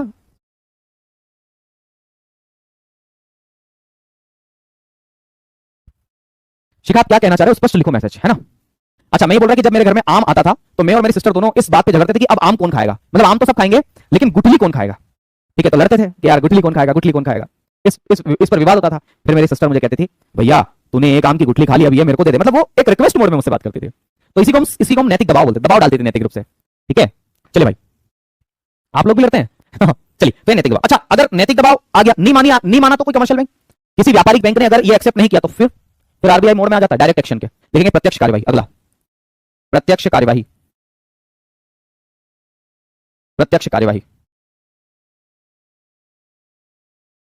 प्रत्यक्ष कार्यवाही को हम बोलते हैं डायरेक्ट एक्शन। अब देखो आरबीआई ने रिक्वेस्ट कर ली एक बार यार कि देखो ऐसा कर लो यार, रिक्वेस्ट कर ली, और हर व्यक्ति को पहली बार में रिक्वेस्ट ही करना चाहिए, समझाओ पहले आराम से। ठीक है कि यार ऐसा मत करो, समझ जाओ। ठीक है, ओके, कोई बात नहीं। ठीक है, तो डायरेक्ट एक्शन में लिखेंगे जब व्यापारिक बैंक, जब कमर्शियल बैंक, जब व्यापारिक बैंक आरबीआई द्वारा जारी दिशा निर्देशों का पालन नहीं करती है, आरबीआई द्वारा जारी दिशा निर्देशों का पालन नहीं करती है, तो जब व्यापारिक बैंक आरबीआई द्वारा जारी दिशा निर्देशों का पालन नहीं करती है तो, है ना, तो आरबीआई उन बैंकों का, ऐसा लिखिए, उन बैंकों का लाइसेंस रद्द कर देती है, लाइसेंस कैंसिल कर देती है। ठीक है, उन बैंकों का लाइसेंस कैंसिल कर देती है, उन बैंकों का लाइसेंस रद्द कर देती है अथवा उन पर जुर्माना लगा देती है, जुर्माना भी लगा देती है। ठीक है, बहुत बढ़िया। अथवा उन पर, शिखा कुछ कह रही थी तुम बेटा, अथवा उन पर जुर्माना, तेरे नैना रे, आरबीआई द्वारा लगाया गया जुर्माना, है ना, उन पर जुर्माना लगा देती है। देखो कोई नी पेन से मान रहा है तो क्या फिर करेगी। ठीक है, इसी को डायरेक्ट एक्शन बोलते हैं। तो आरबीआई ने डायरेक्ट एक्शन ले लिया। ठीक है, मैंने अपनी बहन को ग्रहपाल के बोल के आया हूं और विवास नंदिनी बोल के आया हूं, गृहपाल। आशीष भाई कैसे बात है।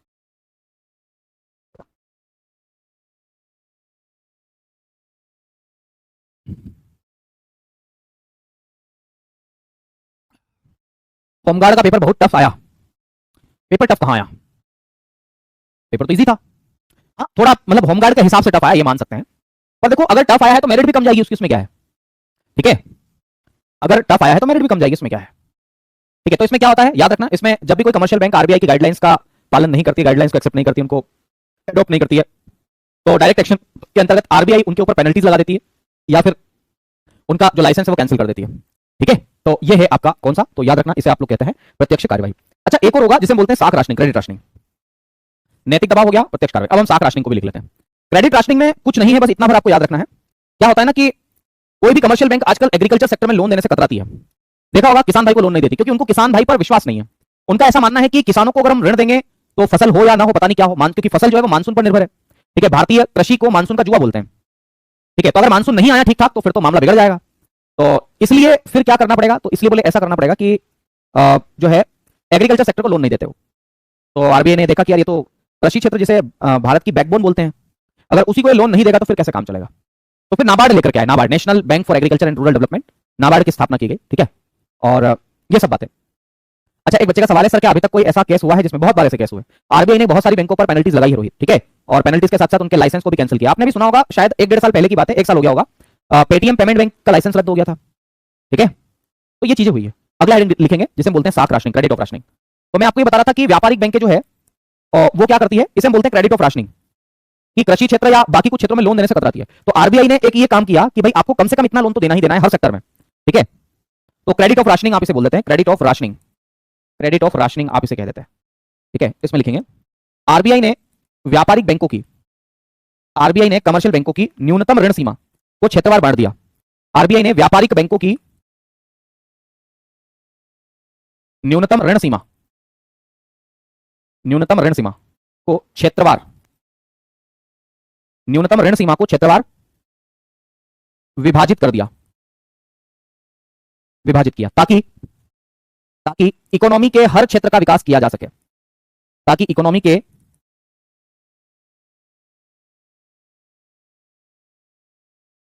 हर क्षेत्र का विकास किया जा सके, ताकि इकोनॉमी के हर क्षेत्र का विकास किया जा सके। जैसे मान लो कोई भी व्यापारिक बैंक है, अगर वो 100 रुपए का ऋण दे रही है, अगर कोई भी कमर्शियल बैंक है, अगर उसकी ऋण सीमा 100 रुपए है, अगर वो टोटल 100 रुपीज का लोन दे रही है, तो आरबीआई ने क्या नियम निकाला, आरबीआई ने कहा कि तुम्हें हर क्षेत्र में लोन देना है। जैसे अगर हम बात करें तो जैसे तुम्हें एग्रीकल्चर में लोन देना है, तो एग्रीकल्चर में कितना लोन देना है, तो बोले आपको मिनिमम 15% लोन तो देना पड़ेगा ही पड़ेगा एग्रीकल्चर में। फिर एजुकेशन लोन, मतलब ये एग्जैक्ट लिमिट नहीं है, मैं आपको एग्जांपल बता रहा हूं कि इसमें भी 15% लोन दो, जैसे गोल्ड लोन, इसमें भी 15% दो, है ना। इसके अलावा इंडस्ट्री में लोन दो 15%, ऐसे ऑटोमोबाइल सेक्टर में, ऐसे ऐसे करके इन्होंने ये बताया कि आपको एक न्यूनतम सीमा है ताकि इकोनॉमी के हर सेक्टर का डेवलपमेंट हो सके। नहीं तो बैंकें क्या करेगी, एग्रीकल्चर को देगी ही नहीं। अगर सारी बैंकें ऐसा सोच लेगी तो कृषि क्षेत्र तो पिछड़ जाएगा। तो इसलिए, है ना, ये याद भले मत रखना, समझाने के लिए, बिल्कुल एग्जैक्ट सीमा नहीं है ये साख राशनिंग का सिंपल सा मतलब है इकोनॉमी के हर सेक्टर का डेवलपमेंट हो सके, इसलिए इसको क्या बोलते हैं, क्रेडिट ऑफ राशनिंग बोलते हैं। तो ये थी आज की क्लास, बाकी हम बात करेंगे आपसे कल। तो कल का टाइमिंग आपका चेंज रहेगा, एक बार आप शेड्यूल में जरूर चेक कर लेना, मैं बात करूंगा 8 बजे तो क्लास हम नहीं लेंगे, ठीक है। चलिए, नमस्कार, शुक्रिया, धन्यवाद।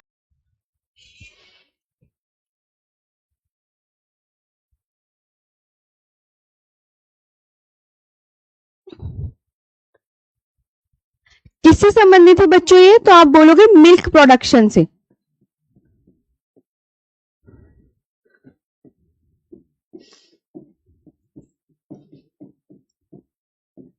यानी किससे संबंधित, दुग्ध उत्पादन से संबंधित।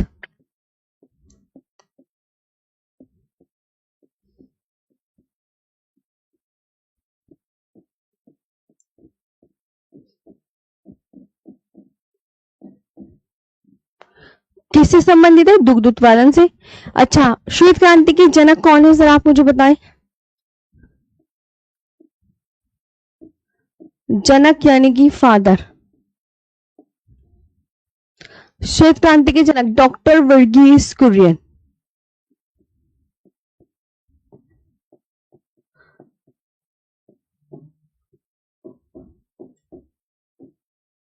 कौन है प्यारे बच्चों, डॉक्टर वर्गीस कुरियन है, ये आपको याद रखना है।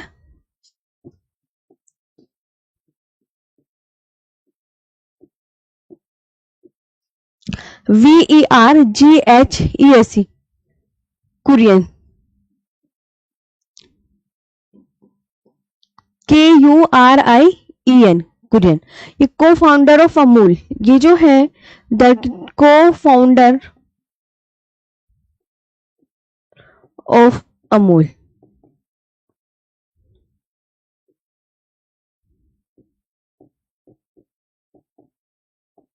ये भी आपको ध्यान रखना है। 26 नवंबर को क्या मनाया जाता है, ये आपको पता होना चाहिए। तो आप याद रखेंगे कि 26 नवंबर को नेशनल मिल्क डे मनाया जाता है।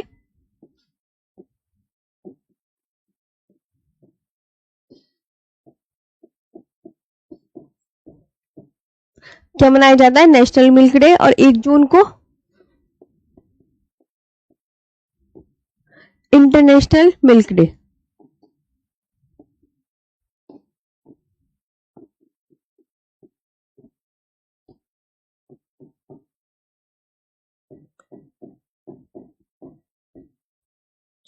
International milk day. राष्ट्रीय डेयरी अनुसंधान संस्थान कहां पर है,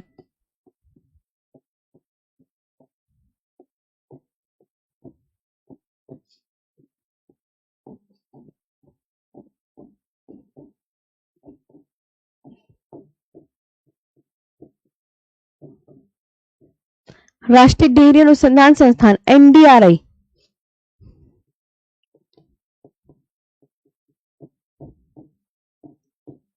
करनाल हरियाणा।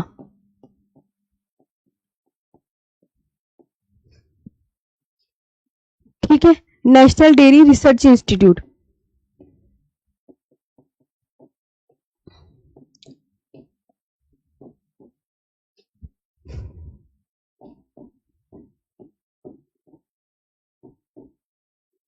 Research institute.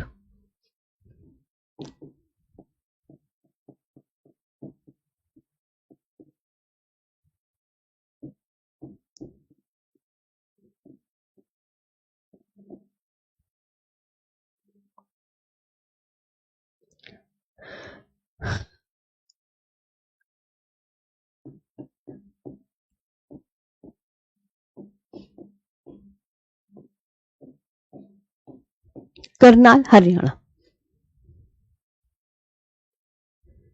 लिखा? ये आपको श्वेत क्रांति के विषय में याद रखना है। ओके,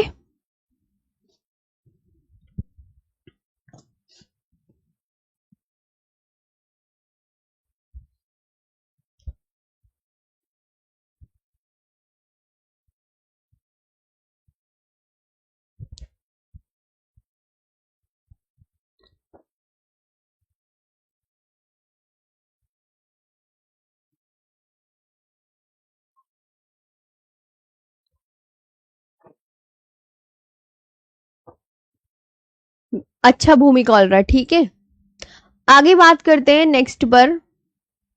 अब क्रांति और जनक ये और लिखो।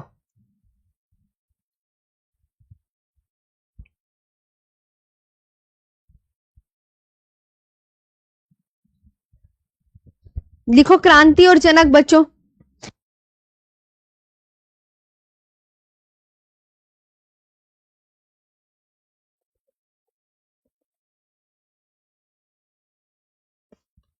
क्रांति और जनक।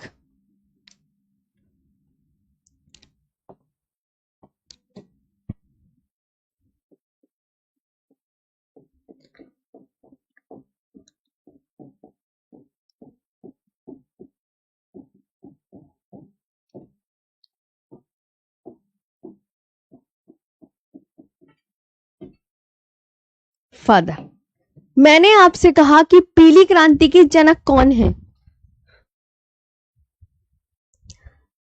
Father of yellow revolution.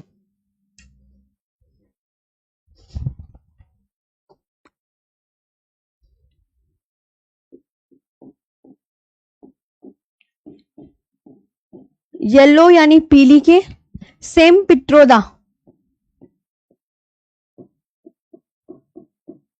Same Pitroda, ये आपको ध्यान रखना है, सेम पित्रोदा।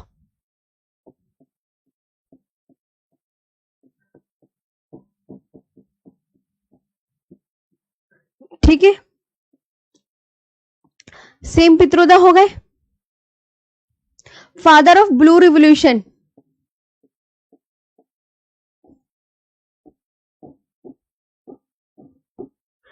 डॉक्टर हीरालाल चौधरी। ठीक है, या तो बोल दो कि डॉक्टर अरुण कृष्णन मेनन और हीरालाल चौधरी। डॉक्टर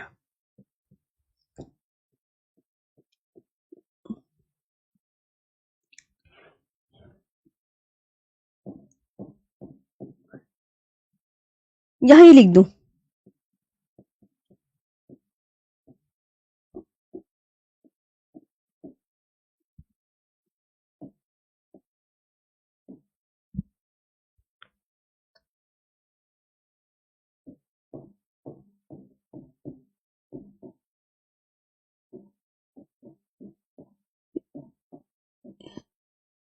एक तो हीरालाल चौधरी है, ये आपको याद रखना है, और एक ना हिंदी में कभी लिख देते हैं, और डॉक्टर अरुण कृष्णन।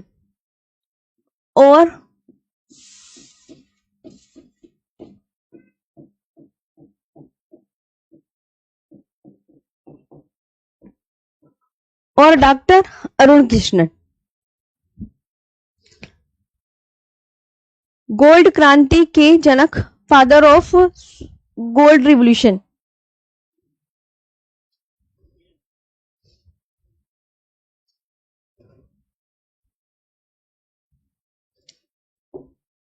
हम्म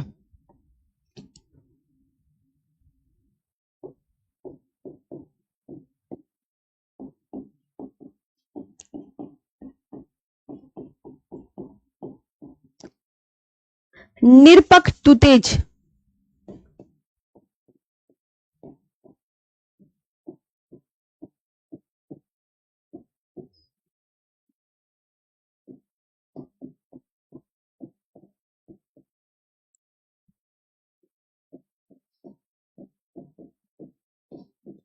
निरपक्ष तुतेज, यह आपको ध्यान रखना है।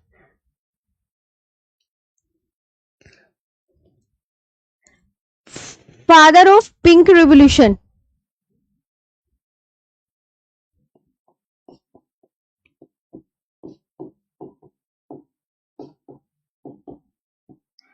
गुलाबी की कौन है? दुर्गेश पटेल।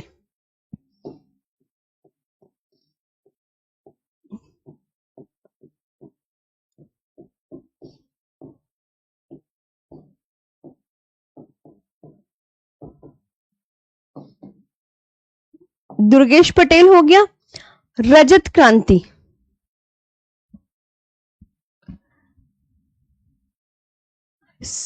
रजत क्रांति या सिल्वर रिवॉल्यूशन के फादर कौन है?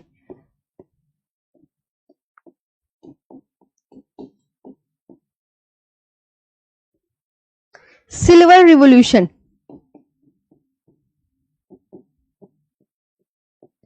इंदिरा गांधी को माना जाता है। किसको?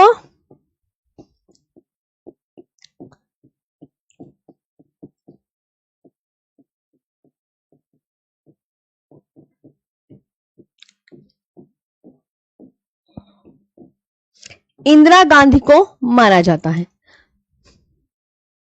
Father of red revolution.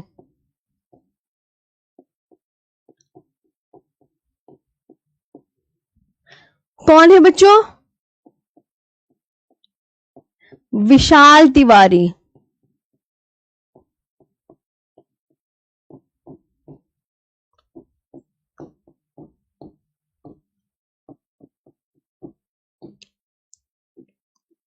विशाल तिवारी हो गया।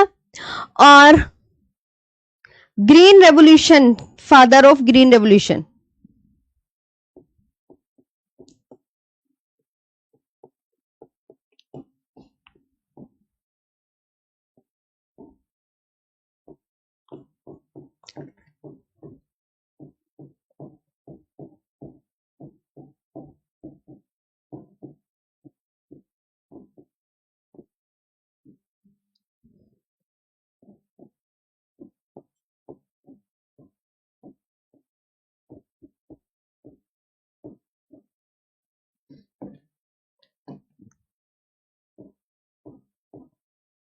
Swaminathan. Father of white revolution.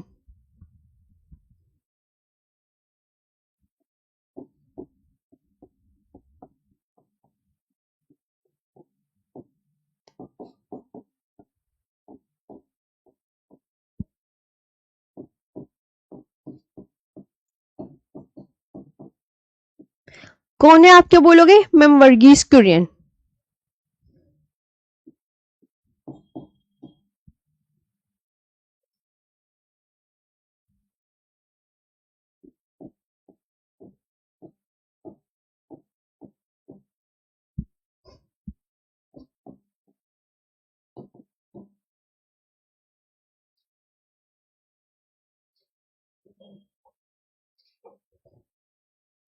Varghese Kurien. अच्छा याद ही लिखा है, ठीक है, इस सबके लिखवा दिए मैंने। श्लेष एंड बॉन्ड कृषि किसे कहते हैं? अब आपको ये समझाना है। लिखा सबने इतने?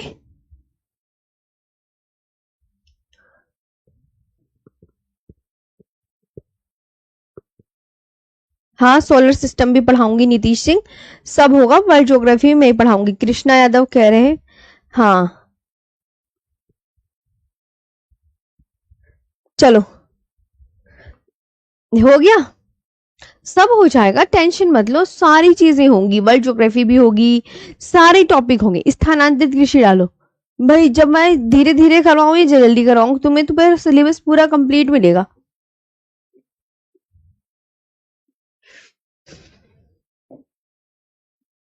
हम्म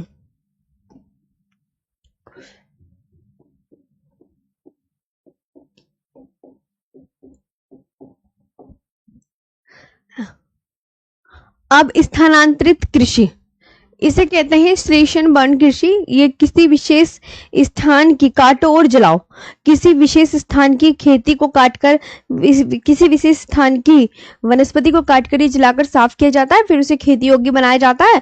जब तक उस जमीन की उर्वरा शक्ति बनी रहती है तब तक उस पर खेती की जाती है। जब लगता है उसकी उर्वरा शक्ति नष्ट हो गई है तो वो उस स्थान को छोड़कर दूसरे स्थान पर चले जाता है। तो ये जो स्लेशन बर्न कृषि है ये इन्वायरमेंट के लिए बहुत ही हार्मफुल है, हानिकारक है, ये आप बहुत अच्छे से याद रखेंगे।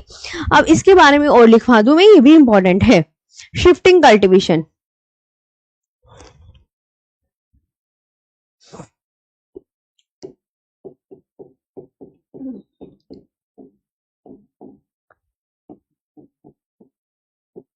मतलब हर 2-4 साल में ये शिफ्ट करते रहते हैं, ये ध्यान रखना।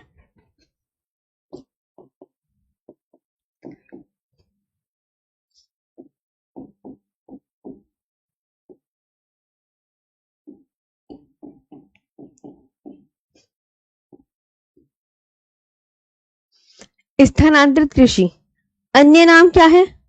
Slash and burn agriculture.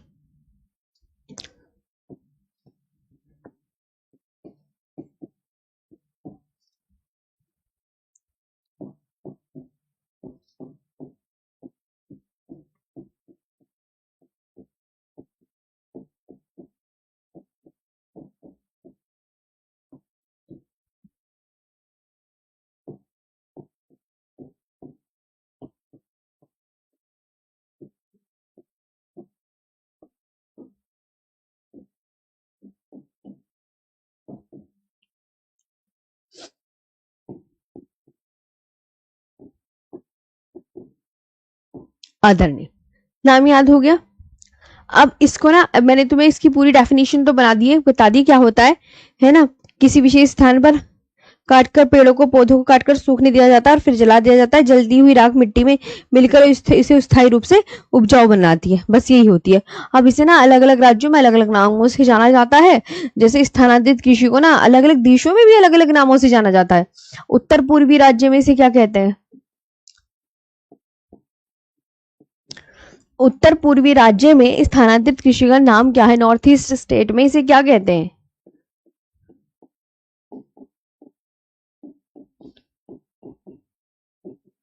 North east state में इसे क्या कहते हैं? मणिपुर में इसे क्या कहते हैं?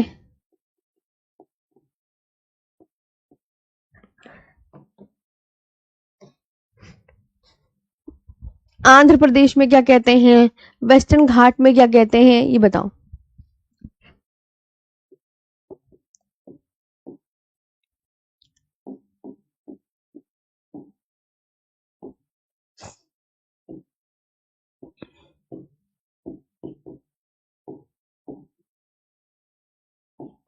वेस्टर्न घाट में क्या कहते हैं? वेस्टर्न घाट यानी कि पश्चिमी घाट में।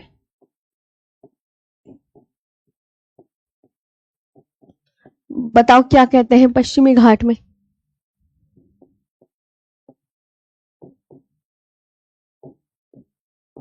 झारखंड में क्या कहते हैं?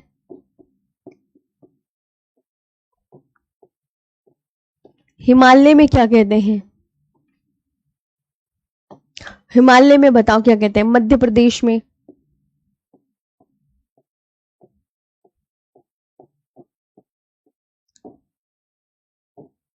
मध्य प्रदेश में क्या कहते हैं?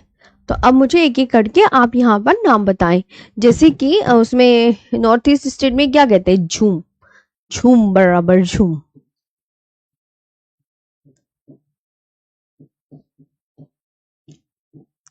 झूम कहते हैं।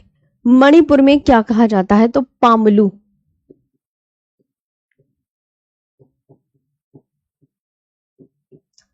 और आंध्र प्रदेश में क्या कहते हैं? पोडू या पेंडा।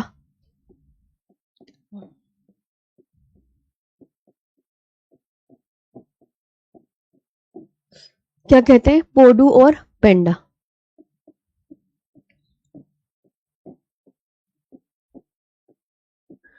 और वेस्टर्न घाट में क्या कहते हैं? तो आप क्या बोलोगे? कुमारी।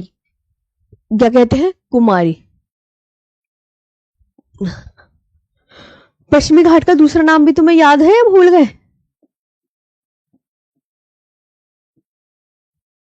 बताना क्या नाम है पश्चिमी घाट का दूसरा नाम? झारखंड में क्या कहते हैं? कुरुवा। क्या कहते हैं बच्चों? कुरुवा। और हिमालय में क्या कहते हैं? खिल।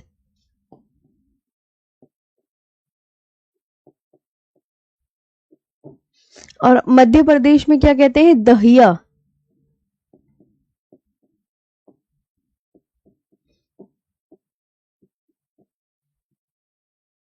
क्या कहते हैं?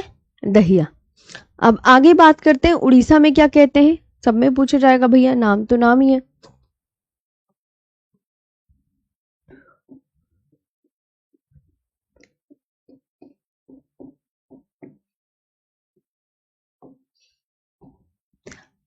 उड़ीसा में बताओ क्या पूछोगे?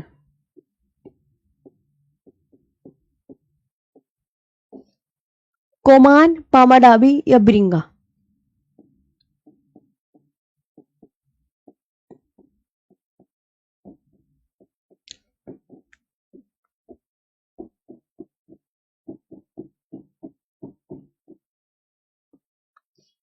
कोमान, पामाडामी या बिरंगा?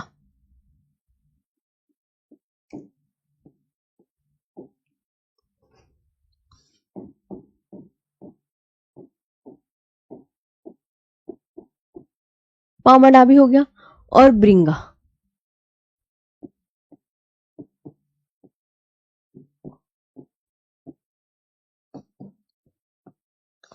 ओके बच्चों, दक्षिणी राज्य में क्या बोलते हैं?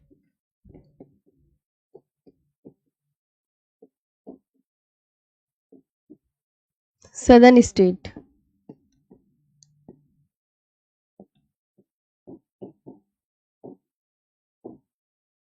जारा और इर्गा।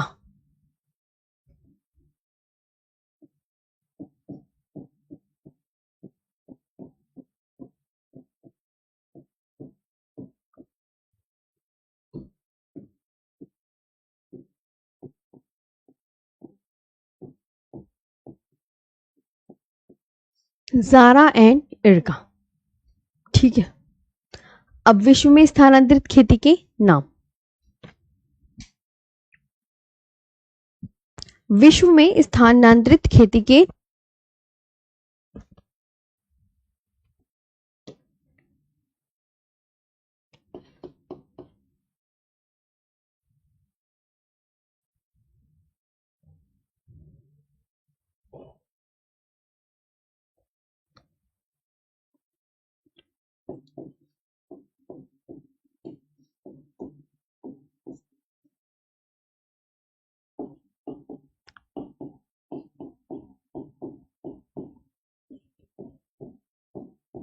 खेती के नाम।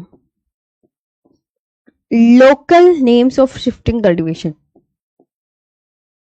इतना बड़ा तो इससे अच्छा तो नीचे ही लिख लो।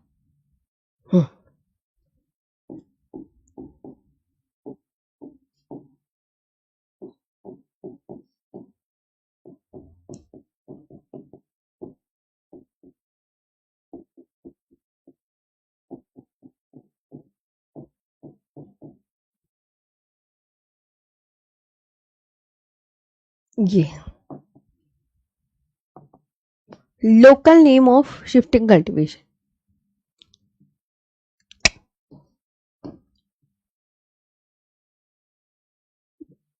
है ना? जैसे मध्य अमेरिका में क्या कहते हैं? पहले मैं सबके नाम लिख देती हूँ, फिर तुम बताना। मध्य अमेरिका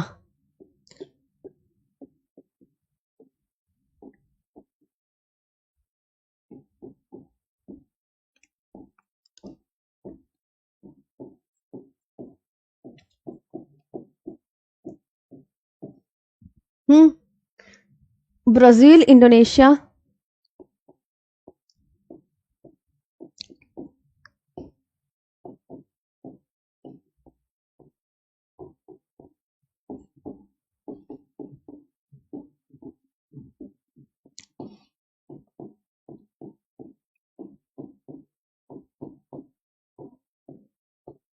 ब्राजील हो गया, इंडोनेशिया हो गया, वियतनाम हो गया,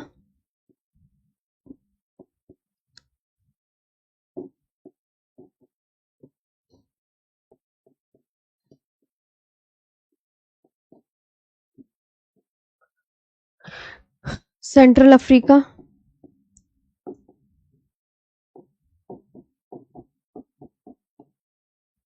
मध्य अफ्रीका,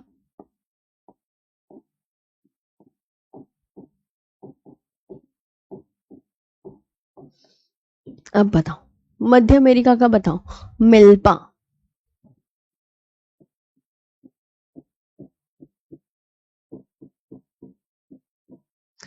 और ब्राजील में क्या बोलते हैं?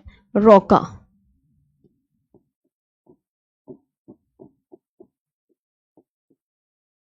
और इंडोनेशिया में क्या बोलते हैं? लदांग।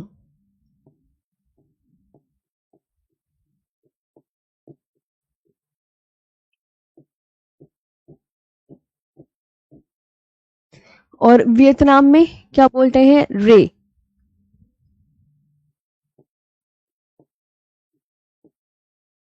और मध्य अफ्रीका में क्या बोलते हैं? मसोले।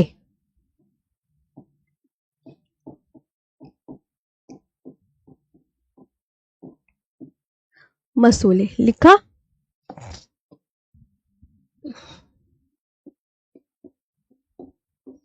अब नाम याद करने हैं, है ना? याद कर लोगे ना? बोलो। वेनेजुएला में क्या बोलते हैं?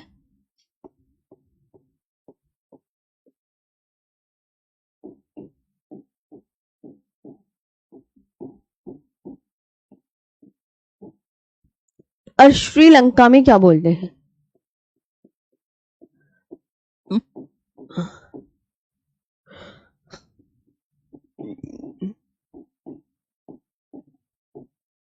वेनेजुएला में क्या बोलते हैं? कॉनुको।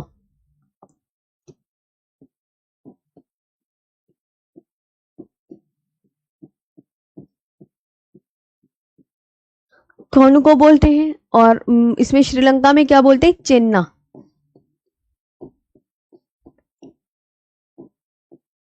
ये पूरा आपका फिनिश हो गया है ये वाला। अब बताऊं क्या बचा? अब देखो कुछ इंपॉर्टेंट बात, जैसे आपको मैं कुछ और चीजें बता दूं, कुछ प्रीवियस ईयर के ना नोट लिखवा देती हूँ तुम्हें, ताकि ना थोड़े इससे भी अगर क्वेश्चन आए तो तुम गलत ना कर पाओ। इंपॉर्टेंट नोट्स करके लिखा देती हूँ, है ना? जैसे ब्राजील में कॉफी के बागान को क्या कहते हैं? ये क्वेश्चन आ सकता है।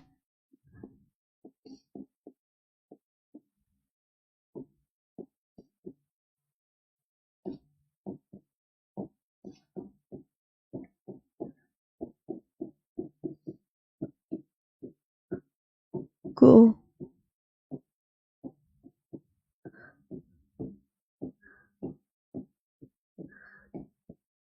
क्या कहते हैं? ब्राजील में कॉफी के बागानों को फजेंडा कहते हैं।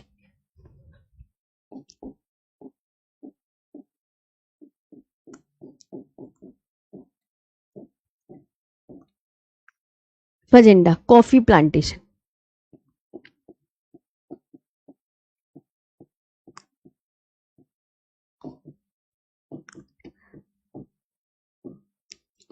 क्या कहते हैं? Coffee plantation. पंजाब, हरियाणा, राजस्थान और तमिलनाडु। हरियाणा,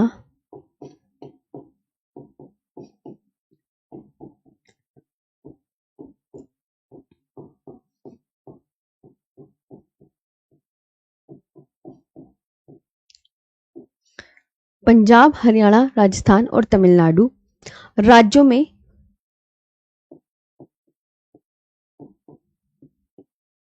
भूमिगत जल का उपयोग अधिक है।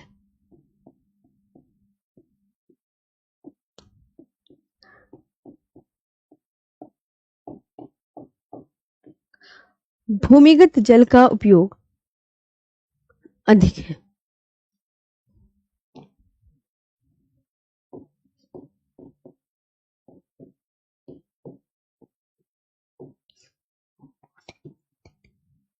The ground water utilisation,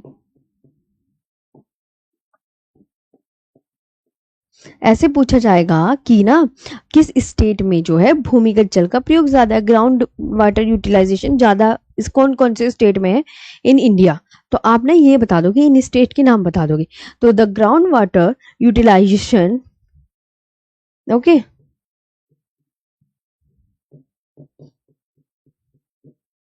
okay प्यारे बच्चों, ठीक है। The ground water utilisation is very high in the state of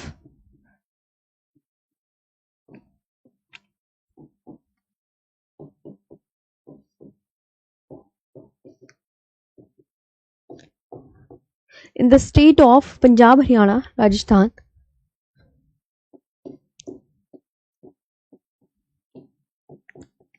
Haryana, Rajasthan and Tamil Nadu.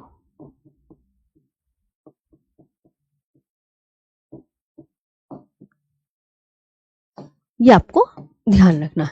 मतलब ग्राउंड भारत में, अब पता है क्वेश्चन ऐसे बनता है कि भारत में सबसे ज्यादा जो ट्यूबवेल्स है वो किस स्टेट में पाए गए हैं। मतलब नहीं नहीं नहीं, ऐसे क्वेश्चन ऐसे करेगा जो है कि सबसे ज्यादा ट्यूबवेल्स जो है, सबसे ज्यादा ट्यूबवेल्स यूज करने वाला देश कौन सा है, सबसे ज्यादा ट्यूबवेल यूज करने वाला देश कौन सा है, ऐसे पूछा जाएगा। सबसे ज्यादा ट्यूबवेल्स किस देश में यूज करते हैं, तो पता है आपका डायरेक्ट आंसर क्या होगा, भारत, इन इंडिया। मैंने ना डायरेक्ट आंसर लिखा दिया, भारत में सबसे ज्यादा। वो तो ऑप्शन क्या भैया, किस देश में सबसे ज्यादा, तो भारत में सबसे ज्यादा ट्यूबवेल्स पाई गई हैं।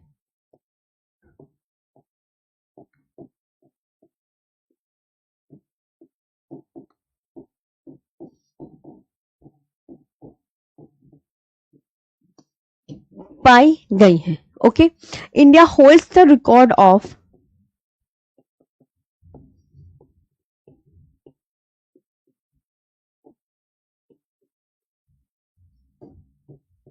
India holds the record of maximum number of tube wells.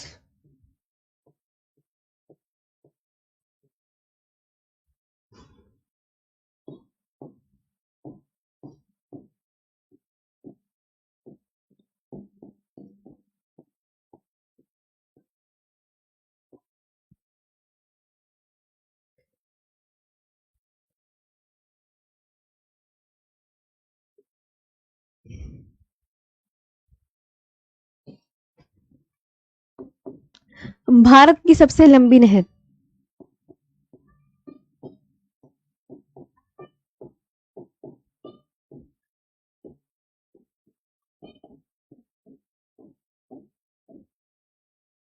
कौन सी है, इंदिरा गांधी नहर।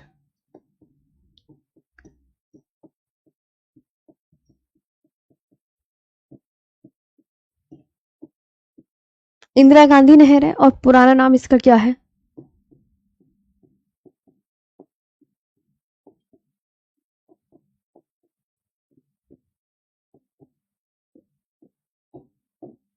राजस्थान नहर। Indira Gandhi canal is the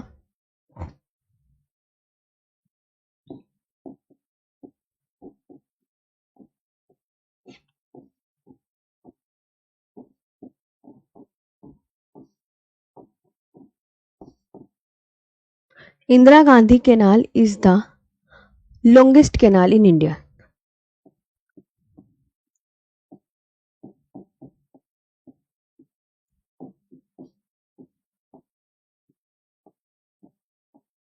canal in India. कुओं और नलकूपों के बाद भारत में सिंचाई का सबसे बड़ा साधन कौन सा है, एक इस तरीके से भी क्वेश्चन बनता है।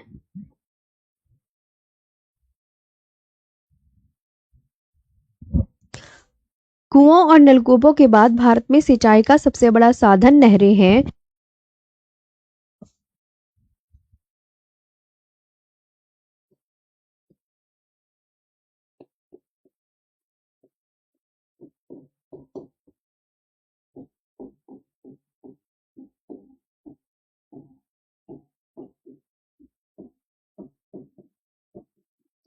ठीक है, मतलब ये कह रहा है कि कुआं नलकूपों के बाद भारत में सिंचाई का सबसे बड़ा साधन कौन है, ये पूछेगा। भारत में सिंचाई का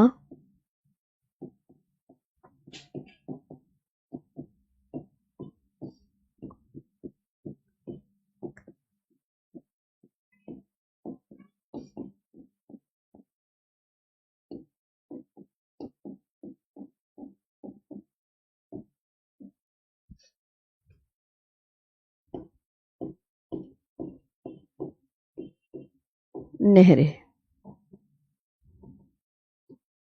ठीक है।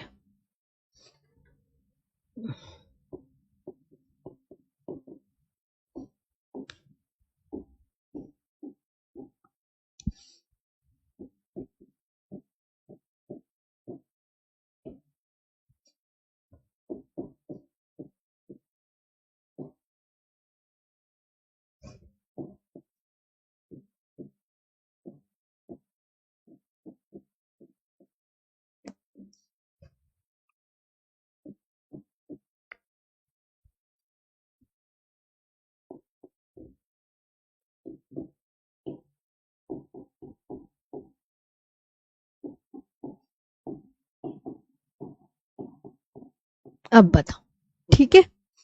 तो ये ना PYQ थे, ये जहां से मैंने बच्चों इंपॉर्टेंट नोट्स डलवाए ना, ये क्या थे, इंपॉर्टेंट PYQs, ठीक है।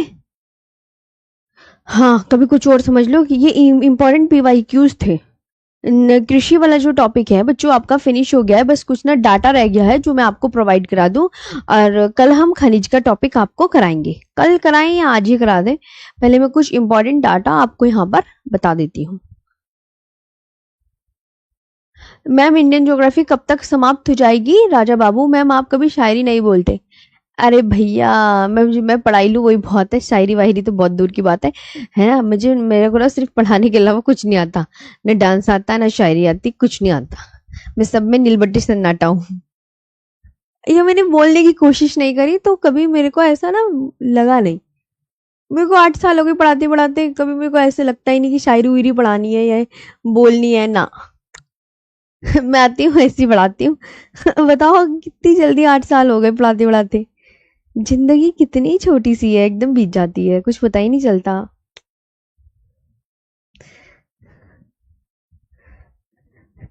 तुम्हें भी नहीं पता चलेगा जब, अरे हाँ तुम,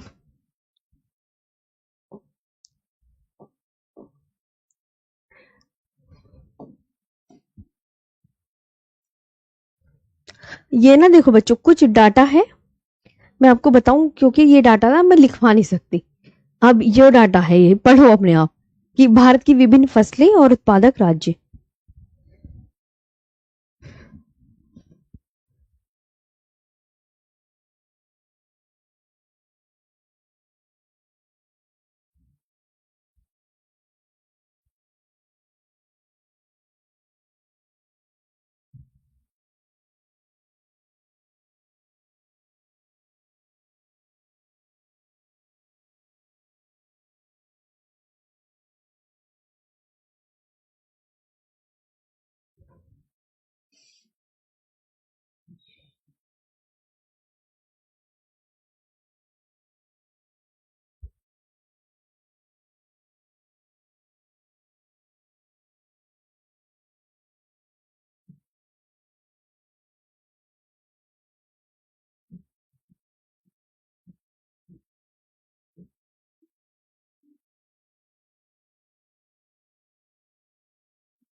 देखो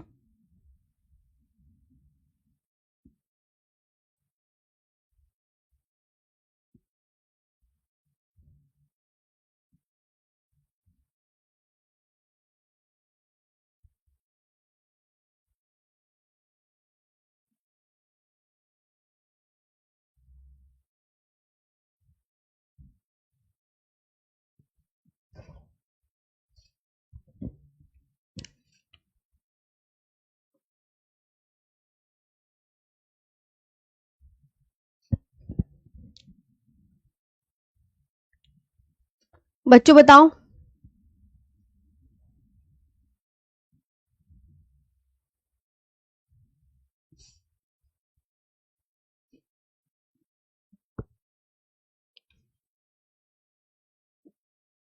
देखो जैसे फसल है, फसल का प्रकार और सर्वाधिक उत्पादन करने वाला राज्य, जैसे गेहूं, गेहूं क्या है, खाद्यान्न फसल, और ये यूपी इसका उत्पादन करने वाला राज्य है। चावल क्या है, एक खाद्यान्न फसल।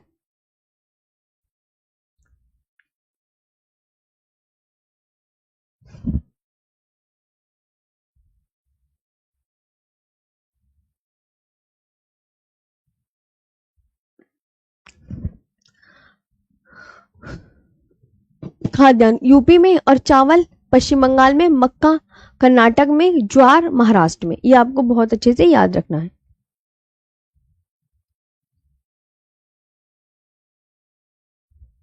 बताओ, ये मतलब आपको ये बाद में कर लेना है ना, क्योंकि आपको पता ही है वैसे है।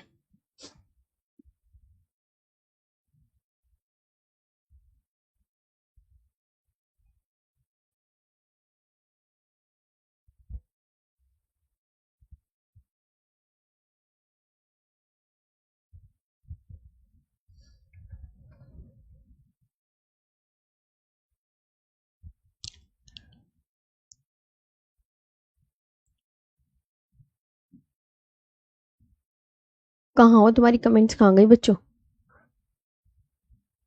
हाँ हाँ, ये खुद लिख लेना तुम। ये बताऊं क्यों, तो मैं बताऊं, ये तो बहुत बड़ी है। फिर ये कि बाजरा मोटा अनाज है, सर्वाधिक उत्पादन करने वाला राज्य राजस्थान है, गन्ना एक नकदी फसल है, ये यूपी में होता है, कपास नकदी फसल है गुजरात में, जूट एक रेशेदार फसल है ना, है ना, जैसे जूट है, जूट एक रेशेदार फसल है, और ये पश्चिम बंगाल में। इसके बाद यहाँ पर आप देखो भारत की विभिन्न फसलें, जैसे फसल का नाम, सर्वाधिक उत्पादन करने वाला राज्य, फल बागवानी आंध्र प्रदेश में, ये आपको ध्यान रखना है। और सब्जियां बागवानी, मतलब बागवानी हॉर्टिकल्चर। और केला, केला क्या है, केला एक फल है, और ये जो है ये एक आंध्र प्रदेश में सबसे ज्यादा उत्पादन वाला राज्य है। आलू एक सब्जी है, और सर्वाधिक उत्पादन करने वाला राज्य यूपी है। ये मैं समझा देती हूँ, चाहे तो मैं कल से आपका जो है खनिज वाला टॉपिक स्टार्ट कर दूंगी, आज तुम ये वाला कर लो पूरा काम, है ना। हाँ, आराम से पढ़ो, कोई जल्दबाजी नहीं है, जितनी भी आराम से होगा वो सही है आप सबके लिए।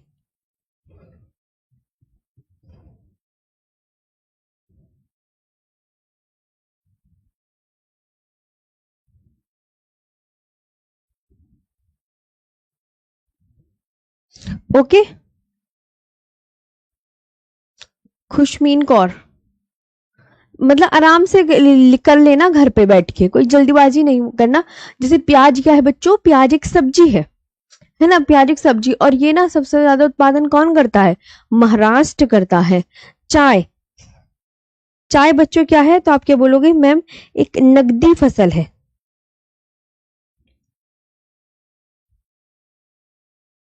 क्या है बच्चों,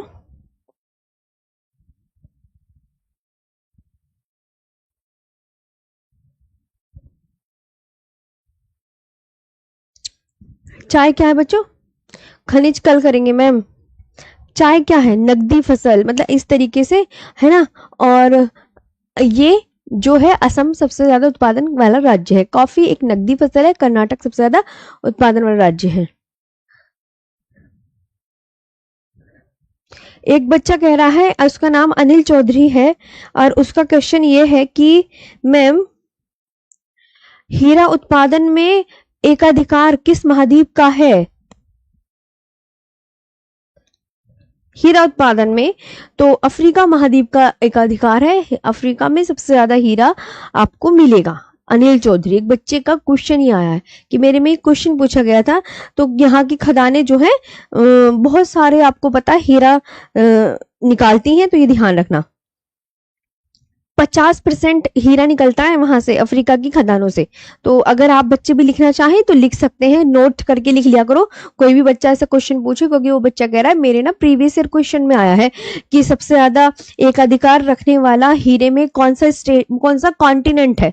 तो अफ्रीका महाद्वीप जो है एकाधिकार रखे हुए है कि सबसे ज्यादा जो हीरा निकलेगा वो अफ्रीका महाद्वीप में निकलेगा, 7 कॉन्टिनेंट्स में से। ठीक है, हाँ, और कोई क्वेश्चन, कुछ डाउट हो तो मुझे तुरंत बता दिया करो, मैं आपको रिप्लाई कर दूंगी। ये हो गया गेंदा, बागवानी फसल है, तमिलनाडु में मिलेगा। फसल का नाम तिलहन, नकदी फसल मध्य प्रदेश में। सोयाबीन, नहीं नहीं अनुज कुमारी, अलग अलग है। तिलहन मूंगफली अलग, तुरहर दाल, मसूर दाल, मटर दलहन। भारत के प्रमुख कृषि शोध संस्थान, जैसे अब ये पूछे जा सकते हैं केंद्रीय कपास अनुसंधान संस्थान कहाँ पर है, तो आप क्या बोलोगे, ये नागपुर महाराष्ट्र में है। केंद्रीय मत्स्यिकी प्रौद्योगिकी संस्थान कोच्चि केरल में है। केंद्रीय ताजा जल जीव पालन संस्थान ये कहाँ पर है, तो आप बोलोगे मैम ये भुवनेश्वर उड़ीसा में है। केंद्रीय कपास प्रौद्योगिकी संस्थान ये कहाँ पर है, तो आप क्या बोलोगे, मुंबई महाराष्ट्र में है। ये कहाँ पर है, मुंबई महाराष्ट्र में है। और केंद्रीय उपोष्ण, उपोष्ण आम से संबंधित है तो उपोष्ण बागवानी संस्थान लखनऊ यूपी में है। केंद्रीय शीतोष्ण बागवानी संस्थान श्रीनगर जम्मू कश्मीर में है। एक बच्चा कह रहा है रोहित करादा कि मैम सिलेबस कब तक हो जाएगा, अप्रैल मई, 15 मई तक हो जाएगा। हाँ, क्योंकि अब वर्ल्ड ज्योग्राफी तो बची, इंडियन ज्योग्राफी तो ये इसी वाले मंथ में कंप्लीट हो जाएगी आपकी, बस वर्ल्ड ज्योग्राफी बचेगी आपकी, तो वर्ल्ड ज्योग्राफी भी लगा लो, 15 मई तक हो जाएगा मेरे हिसाब से, तो इतना ही होगा बस 15 मई तक, यही संभावना है मेरी।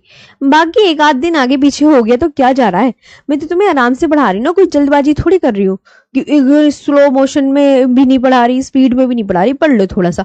केंद्रीय रोपण फसलें कारासरगोल केरल में, मस्तकी कोच्चि केरल में है। कटाई उपरांत वाला कहाँ पर है, तो आप बोलोगे लुधियाना पंजाब में है। ये सारे कर लोगे ना मैम, ये वाली पीडीएफ मैं तो तुरंत डाल देती हूँ, है ना। ये देखो सारा ना, देखो केंद्रीय पक्षी अनुसंधान संस्थान इज्जतनगर यूपी में। केंद्रीय अंतरस्थलीय मत्स्यिकी अनुसंधान संस्थान बैरकपुर वेस्ट बंगाल में। अनुसंधान संस्थान आते हैं, हल्के में मत लेना, याद कर लेना। खारा जल चेन्नई तमिलनाडु में, भैंस का हिसार हरियाणा में, बकरी का मखदूम यूपी में है। केंद्रीय शुष्क बागवानी संस्थान भारतीय मृदा विज्ञान संस्थान भोपाल एमपी। भारतीय सब्जी अनुसंधान संस्थान वाराणसी। ठीक है, सब कर लेना याद। ये लास्ट है यहाँ पे, राष्ट्रीय मांस अनुसंधान संस्थान हैदराबाद। भारतीय बीज विज्ञान संस्थान मऊ। केंद्रीय नींबू वर्गीय फल अनुसंधान संस्थान नागपुर। भारतीय चावल अनुसंधान संस्थान हैदराबाद। भारतीय जल प्रबंधन संस्थान भुवनेश्वर। भारतीय तिलहन अनुसंधान संस्थान हैदराबाद। ये है लास्ट स्लाइड, ठीक है। अब बस आज का सेशन यहीं पे ऑफ करते हैं। अच्छा रोहन कुशवाहा जी मुझे ही बता दीजिए, हाँ ये आप ना मुझे ही बता दीजिए। अब मैं यहाँ पर खड़ी हूँ आपकी बात सुनने के लिए, मुझे तुरंत रिप्लाई मिलना चाहिए। इतना कैसे याद होगा, इतना तो भाई ये तो अनुसंधान संस्थान है। अनुसंधान संस्थान पता है कितने हैं, कम से कम 500 है, 500। बीसीएस की बुक में तो शायद बहुत ज्यादा है, ये तो मैंने छाट छूट के दिए हैं आपको, सच में। अरे कम से कम ये लगा लो 6-6, 7-7 पन्ने हैं, एक घटना चक्र वगैरह इनके बीसीएस की बुक्स में। तो तुम्हें तो मैंने वैसे भी थोड़े दिए हैं, ये कौन बच्चा है, अब बताओ। हाँ हाँ, छाट छूट के देती हूँ तो मैं ये थोड़ी कि सारा अच्छे से दे दूं।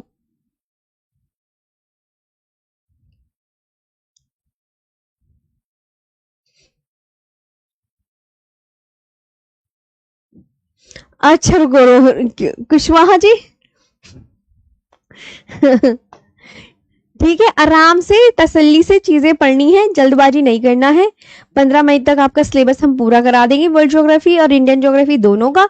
तो थोड़ा सा सब्र करके पढ़ लो, और फिर आपकी आरुषि मैम चली जाएगी आपको नहीं पढ़ाने की। अब ये देखो फिर बस, अब तो तुम्हारे गिने चुने दिन रह गए हैं, टाटा बाय बाय के दिन आ गए हैं बच्चों, इसलिए थोड़ा आराम से तसल्ली से पढ़ लो।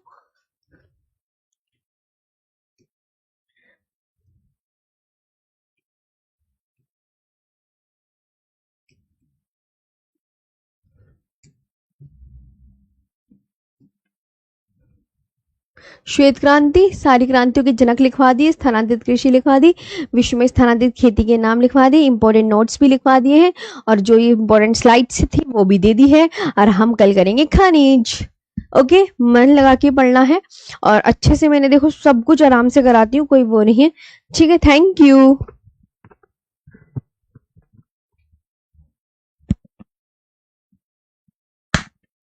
है।